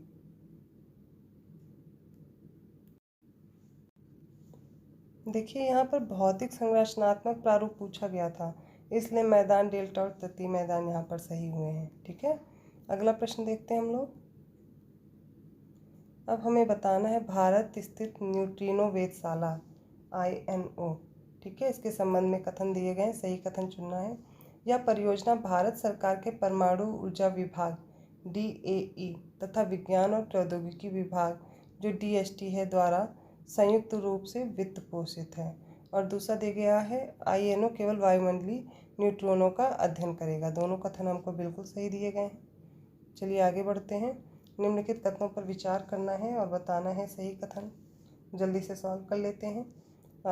भारत में पहली सफल मशीनीकृत कपड़ा मिल वर्ष 1864 में मद्रास में स्थापित हुई थी। हमें बताना है गलत कथन इसमें इस बार। अहमदाबाद को भारत का मैनचेस्टर कहा जाता है। देखिए, बस यहीं पे हम लोग फंस गए। अभी तक हम लोग सब सही सही करते चले आ रहे थे और यहाँ पे दिया गया नहीं सही है। तो यहाँ पर हमें देखना है, जो पहली सफल मशीनीकृत कपड़ा मिल थी वो 1864 में ना होकर के 1854 में हुई थी। तो पहला ऑप्शन गलत है। दूसरा दिया गया है, अहमदाबाद को क्या कहते हैं, भारत का मैनचेस्टर। तो ये बात तो सही दी गई और हमसे पूछा क्या है, गलत कथन। तो option number A is correct. अगला प्रश्न देखते हैं। निम्नलिखित युग्मों पर विचार करना है। अब हमें कुछ घास स्थल दे दिए गए हैं और उन्हीं से हमें क्या करना है, कुछ क्षेत्रों को मिलाना है। और पूछा गया कौन से सही सुमेलित हैं। यहाँ पे देख लेते हैं। लानोस को दिया गया है वेनेजुएला में, वेल्ड दक्षिणी अफ्रीका, स्टेपी अर्जेंटीना और डाउन्स क्या है ऑस्ट्रेलिया में। तो कितने युग्म सुमेलित हैं, देखिए इसमें सिर्फ एक ही सुमेलित है, कौन सा वाला, लानोस, वेनेजुएला में पाया जाता है। बाकी कौन कहाँ पाया जाएगा, चलिए जल्दी से हम लोग जान लेते हैं। जो वेल्ड है, ठीक है, एक मिनट फिर से हम लोग देख लेते हैं। यहाँ पे घास स्थल दिए गए हैं और क्षेत्र दिए गए हैं। तो यहाँ पर लानोस भी सही दिया गया। देखिए, वेल्ड कहाँ पे पाया जाता है, दक्षिण अफ्रीका में पाया जाता है, ये भी सही दिया गया है। और कौन कौन सा सही है, स्टेपी कहाँ पे है, मध्य एशिया में, अर्जेंटीना वाला क्षेत्र दिया गया है यहाँ पर। और डाउन्स ऑस्ट्रेलिया में, देखिए डाउन्स सही दिया गया है, ऑस्ट्रेलिया में है, लेकिन स्टेपी मध्य एशिया में पाया जाता है, तो ये गलत हो गया। कितने युग्म सही सुमेलित हैं, 3 युग्म। देखिए, घास स्थल बहुत ज़्यादा मैच करने के लिए आते हैं और हमें याद रखना इनको बहुत ज़रूरी है, इसलिए ये टॉपिक ज़रूर तैयार कर लीजिए। अब हमें परिसीमन आयोग के संबंध में कुछ कथन देखने हैं और सही कथन कौन सा नहीं है ये चुनना है। ध्यान दीजिए, परिसीमन जनसंख्या में परिवर्तन का प्रतिनिधित्व करने हेतु लोकसभा और राज्यसभा विधानसभा सीटों में सीमाओं का क्या करता है, पुनः परिभाषित करने का कार्य करता है। पहला कथन दिया गया। दूसरा, अनुच्छेद जो 80 है इसके तहत संसद प्रत्येक जनगणना के बाद एक परिसीमन अधिनियम लागू करती है। तीसरा कथन है, भारत में ऐसे परिसीमन आयोगों का गठन 5 बार किया गया है और इनमें से हमें बताना है कौन सा कथन सही नहीं है। तो देखिए, जो पहला कथन है बिल्कुल सही दिया गया है। जो परिसीमन जनसंख्या में परिवर्तन का प्रतिनिधित्व करने वाली जो लोकसभा और राज्य विधानसभा की सीटें होती हैं, इनके सीमाओं को पुनः परिभाषित करने का कार्य करता है। अब अनुच्छेद 80 नहीं, इसके लिए अनुच्छेद 82 दिया गया है परिसीमन अधिनियम लागू करने के लिए, तो दूसरा गलत हो गया। और इसका गठन दिया गया है 5 बार किया जा सकता है, जबकि 4 बार किया गया है। ठीक है, तो ऑप्शन नंबर हमसे पूछा गया है सबसे पहले तो कथन कौन कौन से सही नहीं है, तो दूसरा और तीसरा दोनों सही नहीं है, तो ऑप्शन नंबर क्या सही हो जाएगा, डी। दूसरा और तीसरा यहाँ पर सही नहीं है। अगले प्रश्न देखते हैं। जनसंख्या की प्राकृतिक वृद्धि को मापते समय निम्नलिखित में से किसे ध्यान में रखना चाहिए, जन्म, मृत्यु, प्रवास। बताइए इनमें से किसको ध्यान रखते हैं। जनसंख्या की जब वृद्धि होगी तो वृद्धि में हम किस किस को ज्ञात कर लेंगे। सबसे पहले जन्म और मृत्यु, इनके बारे में। प्रवास से कोई लेना देना नहीं है इसमें, तो ऑप्शन नंबर ए करेक्ट हो जाएगा। अगला प्रश्न है, निम्नलिखित कथनों पर विचार कीजिए। देखिए, प्राकृतिक वनस्पति से काफ़ी प्रश्न है इसमें। एक बार और हम लोग देख चुके हैं। उष्णकटिबंधीय पर्णपाती वन केवल भारत और ऑस्ट्रेलिया में पाए जाते हैं। और फिर दिया गया है, उष्णकटिबंधीय सदाबहार वन भूमध्य रेखा के पास पाए जाते हैं। अब इनमें से सही कथन हमसे पूछा गया है। तो जो उष्णकटिबंधीय पर्णपाती वन होते हैं, एक प्रकार के मानसूनी वन होते हैं, और ये पानी की कमी से बचने के लिए क्या करते हैं, अपने पत्तों को एक मौसम में गिरा देते हैं। यहाँ पर बारिश क्या होगी, 70 से 200 सेंटीमीटर की बारिश यहाँ देखने को मिलती है। और देखेंगे तो इसमें जो दूसरा वाला कथन है, उष्णकटिबंधीय सदाबहार कहाँ पाया जाएगा, भूमध्य रेखा के आसपास क्षेत्रों में पाए जाते हैं, तो दूसरा ऑप्शन तो सही है और भारत में सबसे ज़्यादा पाए जाने वाली वनस्पति है। पर पहला कथन दिया गया है कि ये केवल भारत और ऑस्ट्रेलिया में पाए जाते हैं, तो ये गलत दिया गया है। ये कहाँ कहाँ पर मिलेंगे, जहाँ जहाँ भी मानसूनी जलवायु होगी वहाँ वहाँ मिलेंगे। जैसे भारत हो गया, उत्तरी ऑस्ट्रेलिया हो गया, मध्य अमेरिका में भी पाया जाएगा, इसलिए पहला ऑप्शन गलत हो गया। सही कथन चुनना है तो केवल ऑप्शन बी करेक्ट हो जाएगा। अगला प्रश्न देखते हैं। निम्नलिखित कथनों पर विचार कीजिए और हमसे सही कथन पूछा गया है। जब अत्यधिक बड़ा भाग विखंडित होकर ऊर्ध्वाधर रूप से विस्थापित हो जाता है तो तब भ्रंशोत पर्वत का निर्माण होता है। पहला कथन। दूसरा कथन है, पठार उठी हुई सपाट भूमि होती है और मैदान समतल भूमि के बड़े भाग होते हैं। देखिए, हमें तीनों ही कथन सही दिए गए हैं। ऑप्शन नंबर डी कथन सही है। देखिए, कोई बड़ा भाग हो और उसमें क्या हो, जैसे ये कोई एक भाग है और इसमें से एक भाग क्या हो, यहाँ पर ये नीचे धंस जाए, इस तरीके से ये नीचे धंस जाए और एक ही ऊपर उठा रहे, तो इस भाग को क्या कहते हैं, भ्रंशोत पर्वत कहते हैं, ब्लॉक माउंटेन बोलते हैं।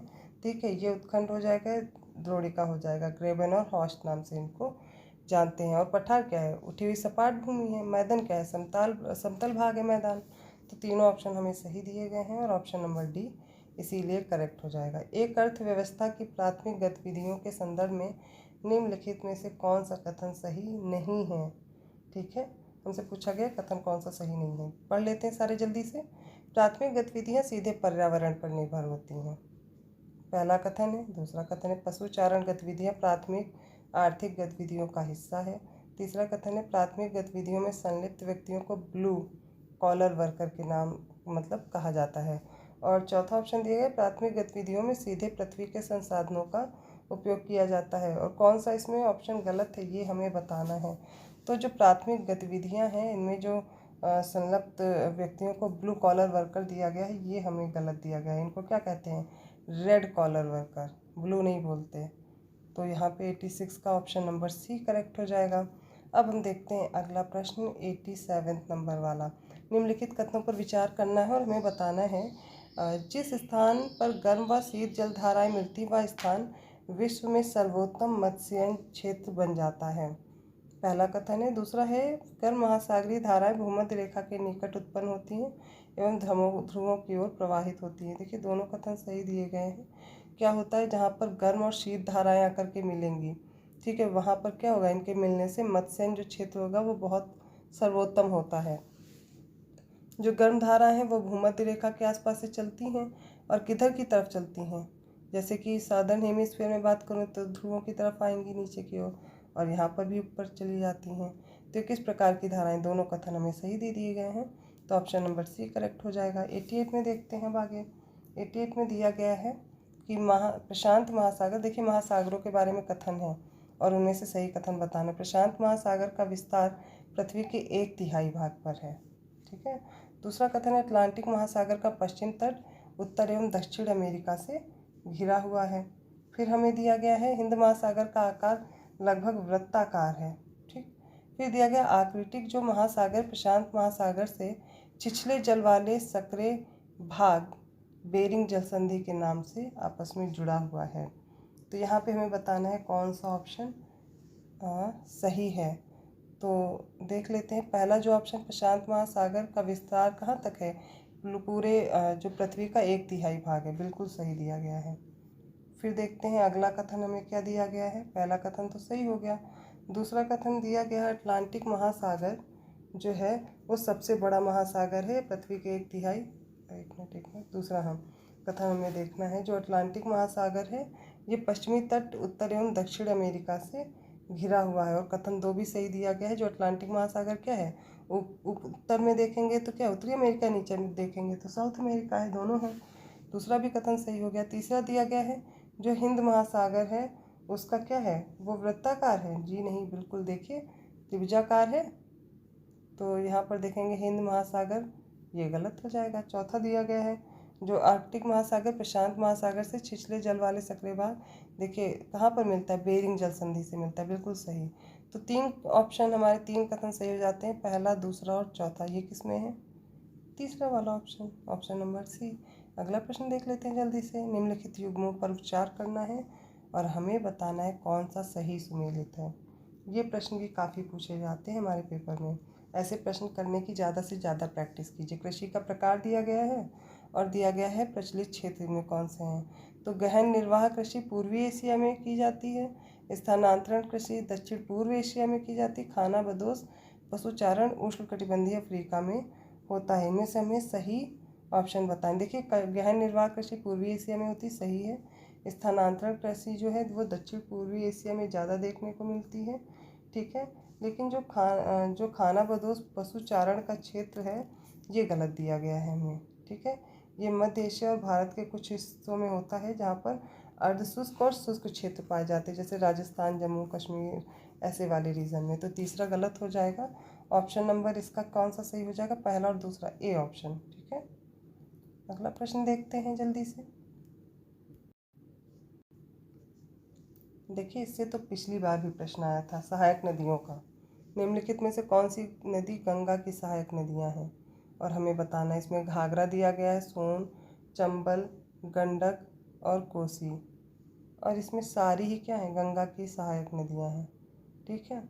लेकिन जो चंबल है वो क्या है, वो पहले यमुना से आकर के मिलती है, फिर यमुना क्या होती है, गंगा से मिलती है, किंतु है तो गंगा की ही सहायक नदी, इसलिए ऑप्शन नंबर ए सही हो जाएगा। घाघरा, सोन, गंडक और कोसी, ठीक है। 1 2 4 5, एक मिनट, चंबल को क्या करते, बाहर कर दिया गया इस वाले ऑप्शन में। देखिए सारे नहीं सही हैं। चंबल क्या है, यमुना की सहायक नदी, मैंने बताया ना, तो क्या होती है वो यमुना की हो गई, और बाकी सब क्या है, गंगा की सहायक नदियाँ हैं। अगला प्रश्न देखते हैं। निम्नलिखित कथनों पर विचार कीजिए। पृथ्वी के ठोस भाग को क्या कहा जाता है, स्थल मंडल, पहला कथन है। दूसरा कथन, सबसे ऊंचा शिखर माउंट एवरेस्ट समुद्र तल से 848 मीटर ऊंचा है। अब हमें बताना कौन सा सही। देखिए जो सबसे ठोस भाग है वो स्थल मंडल ही है, और दूसरा भी कथन सही है, सबसे ऊंची चोटी 8848 मीटर ऊंची है, और ऑप्शन नंबर सी करेक्ट हो गया। अगला पढ़ते हैं। निम्नलिखित पर विचार कीजिए। यह अत्यधिक विशिष्ट व्यावसायिक कृषि, देखिए हमें यहाँ पर कुछ कथन दिए गए हैं, इन्हीं के आधार पर हमें पहचानना है कि किस कृषि की बात की जा रही है। तो अत्यधिक विशिष्ट व्यावसायिक कृषि है यहाँ पर। खट्टे फल इसी कृषि की विशेषता है। देखिए खट्टे फल कहाँ पाए जाते हैं, तुरंत याद करने की कोशिश कीजिए। यह उत्तरी अफ्रीका और ऑस्ट्रेलिया के दक्षिण पश्चिमी भाग में प्रचलित है। तो क्या होगा यहाँ पर, यह निर्वाह कृषि, बागानी कृषि, वाणिज्यिक अनाज की खेती या भूमध्य सागरीय कृषि। देखिए इसका सही उत्तर है भूमध्य सागरीय कृषि। ये अत्यधिक विशिष्ट व्यावसायिक कृषि होती है और इसमें कौन कौन से क्षेत्र आते हैं, उत्तरी अफ्रीका में ट्यूनीशिया से अटलांटिक तक, दक्षिणी कैलिफोर्निया, मध्य चिली, दक्षिण अफ्रीका के दक्षिण पश्चिमी भाग, ऑस्ट्रेलिया के दक्षिण तथा दक्षिण पश्चिमी भागों में यह प्रचलित है। खट्टे फलों से ही हम ये जान जाते हैं कि भूमध्य सागरीय कृषि के बारे में बात की जा रही है। अब देखिए राष्ट्रीय जलमार्ग से भी प्रश्न आ गया। राष्ट्रीय जलमार्ग एक निम्नलिखित में से किन राज्यों से होकर के गुजरता है, उत्तर प्रदेश, बिहार, पश्चिम बंगाल, उड़ीसा और झारखंड। तो देखिए जो राष्ट्रीय जलमार्ग है वो उत्तर प्रदेश से, बिहार से, झारखंड से भी होता है, पश्चिम बंगाल से भी गुजरता है, उड़ीसा से नहीं गुजरता है। तो ऑप्शन हम लोग देख लेते हैं हमें इसमें क्या क्या दिए गए हैं। तो 1, 2, 3 और 5 सही हो जाएगा। Option number A. निम्नलिखित कथनों पर विचार कीजिए। शुक्र को पृथ्वी का जुड़वा ग्रह माना जाता है क्योंकि इसका आकार एवं आकृति पृथ्वी के ही समान है, पहला कथन। अगला कथन देखते हैं। चंद्रमा पृथ्वी का एकमात्र उपग्रह है, पृथ्वी सूर्य का दूसरा निकटतम ग्रह है और हमें बताना है कौन सा कथन सही नहीं है। तो ऊपर के दोनों कथन सही दिए गए हैं लेकिन पृथ्वी सूर्य का दूसरा निकटतम ग्रह नहीं है, ठीक है, ये गलत दिया गया है, ये तीसरा निकटतम ग्रह है, ठीक है। तो यहाँ पर क्या जाए, दूसरा कौन है निकटतम ग्रह, शुक्र है, पहला बुध फिर शुक्र है, तीसरी पृथ्वी है। तो यहाँ पर ऑप्शन नंबर सी सही हो जाएगा क्योंकि तीसरा कथन गलत दिया गया है। अगला प्रश्न जल्दी से सॉल्व कर लेते हैं और सही कथन चुन लेते हैं। हमें दिया गया भारत में जो श्रमिक कम से कम 183 दिन कार्य करता है उसे मुख्य श्रमिक माना जाता है। फिर क्या दिया गया है, भारत में जो श्रमिक 183 दिन से कम कार्य करता है वो सीमांत कृषक माना जाता है। देखिए दोनों ही ऑप्शन सही दिए गए हैं, याद कर लीजिए। मुख्य श्रमिक क्या होते हैं, जो 183 दिन तक कार्य करते हैं और उससे जो कम कार्य करेंगे वो सीमांत श्रमिक बन जाएंगे। अब अगला क्वेश्चन है, राष्ट्रीय स्वच्छ गंगा मिशन NMCG के संदर्भ में कथन हमें चुनने हैं और सही कथन हमें चुन करके बताना है, ठीक है। तो इसका उद्देश्य प्रदूषण को कम करना, गंगा नदी तथा उसकी सभी सहायक नदियों का कायाकल्प सुनिश्चित करना है, पहला कथन। दूसरा है पर्यावरण, वन और जलवायु परिवर्तन मंत्रालय के तहत एक पंजीकृत सोसाइटी है। फिर राष्ट्रीय गंगा परिषद की अध्यक्षता प्रधानमंत्री द्वारा की जाती है, सही कथन बताना है। देखिए पहला कथन सही दिया गया है, इसका उद्देश्य क्या है, प्रदूषण को कम करना और गंगा नदी और उसके साथ जितनी भी सहायक नदी हैं उनका कायाकल्प सुनिश्चित करना है। दूसरा हमें दिया गया है, ये जो तीसरा वाला कथन, राष्ट्रीय गंगा परिषद की अध्यक्षता किसके द्वारा की जाती है, प्रधानमंत्री के द्वारा, ठीक है। अब हमें दिया गया है यह एक पंजीकृत सोसाइटी है, तो ये हमें गलत दिया गया है। तो ऑप्शन नंबर हमारे पहले और तीसरा सही है, ऑप्शन नंबर ए हमारा करेक्ट हो जाएगा, ठीक है। आगे देखें, हमने इतने प्रश्न इतनी जल्दी सॉल्व कर लिए हैं और 97वें प्रश्न पर हम लोग आ गए हैं। जल्दी से जो बचे हुए प्रश्न हैं उनको भी सॉल्व कर लेते हैं। क्या दिया गया है कि पृथ्वी के परिक्रमण द्वारा इसके अक्ष के चारों ओर बनने वाले तल को कक्षीय तल कहा जाता है। फिर क्या दिया गया, ग्लोब पर वह वृत्त जो दिन और रात को विभाजित करता है उसे प्रकाश वृत्त कहते हैं। और गलत कथन का हमें चुनाव करना है। तो देखिए पहला कथन तो बिल्कुल सही दिया गया है हमें, लेकिन दूसरा जो है प्रकाश वृत्त क्या होता है, जो भी सूर्य का प्रकाश जब पृथ्वी पे पड़ता है तो वो जो दो भाग में पृथ्वी विभाजित हो जाती है उसे प्रकाश वृत्त के नाम से जाना जाता है। तो कक्षीय समतल वाला तो सही दिया है, जो दिन और रात को विभाजित करता है उसे प्रदीप्ति वृत्त कहते हैं, ना कि प्रकाश वृत्त कहा जाता है, ठीक है। ये वाला जो भाग है वो प्रदीप्ति वृत्त है, ठीक है, प्रकाश वृत्त इसको नहीं बोलते हैं। इसलिए दूसरा ऑप्शन हमारा गलत हो जाएगा और ऑप्शन कौन सा सही हो जाएगा, केवल ए। लेकिन हमसे पूछा क्या गया है, क्या सही नहीं है, तो ऑप्शन नंबर बी यहाँ पर करेक्ट हो जाएगा, ठीक।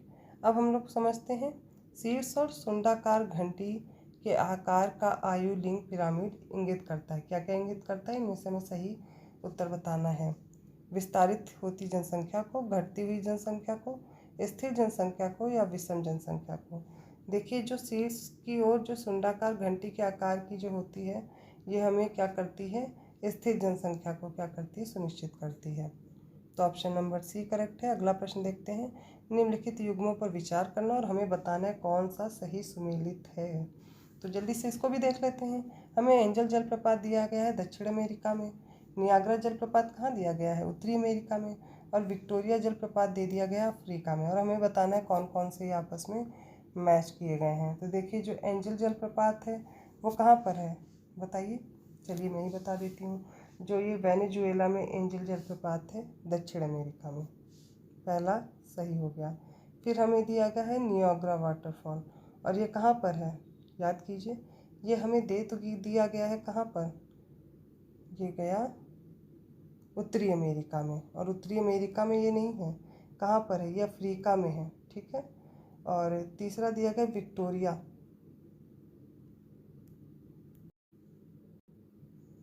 एक सेकंड, ये सही दिया गया है, क्या है, यहाँ पर हम लोग देखेंगे, ये भी सही है। नियाग्रा जो वाटरफॉल है वो उत्तरी अमेरिका में पाया जाता है, कहाँ पर, जहाँ पर कनाडा और यूएसए है उसी की बॉर्डर पे मिलती है, ठीक है। और तीसरा है विक्टोरिया वाटरफॉल, ये अफ्रीका में है, ठीक है। जाम्बिया और जिम्बाब्वे की सीमा पर ये विक्टोरिया वाटरफॉल मिलता है। तो तीनों के तीनों ही सही हैं। एंजल कहाँ हो गया, दक्षिण अमेरिका, नियाग्रा उत्तरी अमेरिका, विक्टोरिया अफ्रीका में। देखिए जलप्रपात से काफ़ी प्रश्न आते हैं। पिछली बार तो भारत के जलप्रपात पूछे गए थे, तो ऐसे प्रश्न पूछने के चांसेस ज़्यादा हैं और इनको हमें बहुत अच्छे से प्रिपेयर कर लेना है। अगर हम लोग मैप देखेंगे तो अच्छे से याद हो जाएंगे। अब हमारा आता है लास्ट प्रश्न, आज का आखिरी क्वेश्चन है। निम्नलिखित में से किस देश की सीमा सहारा मरुस्थल से लगती है।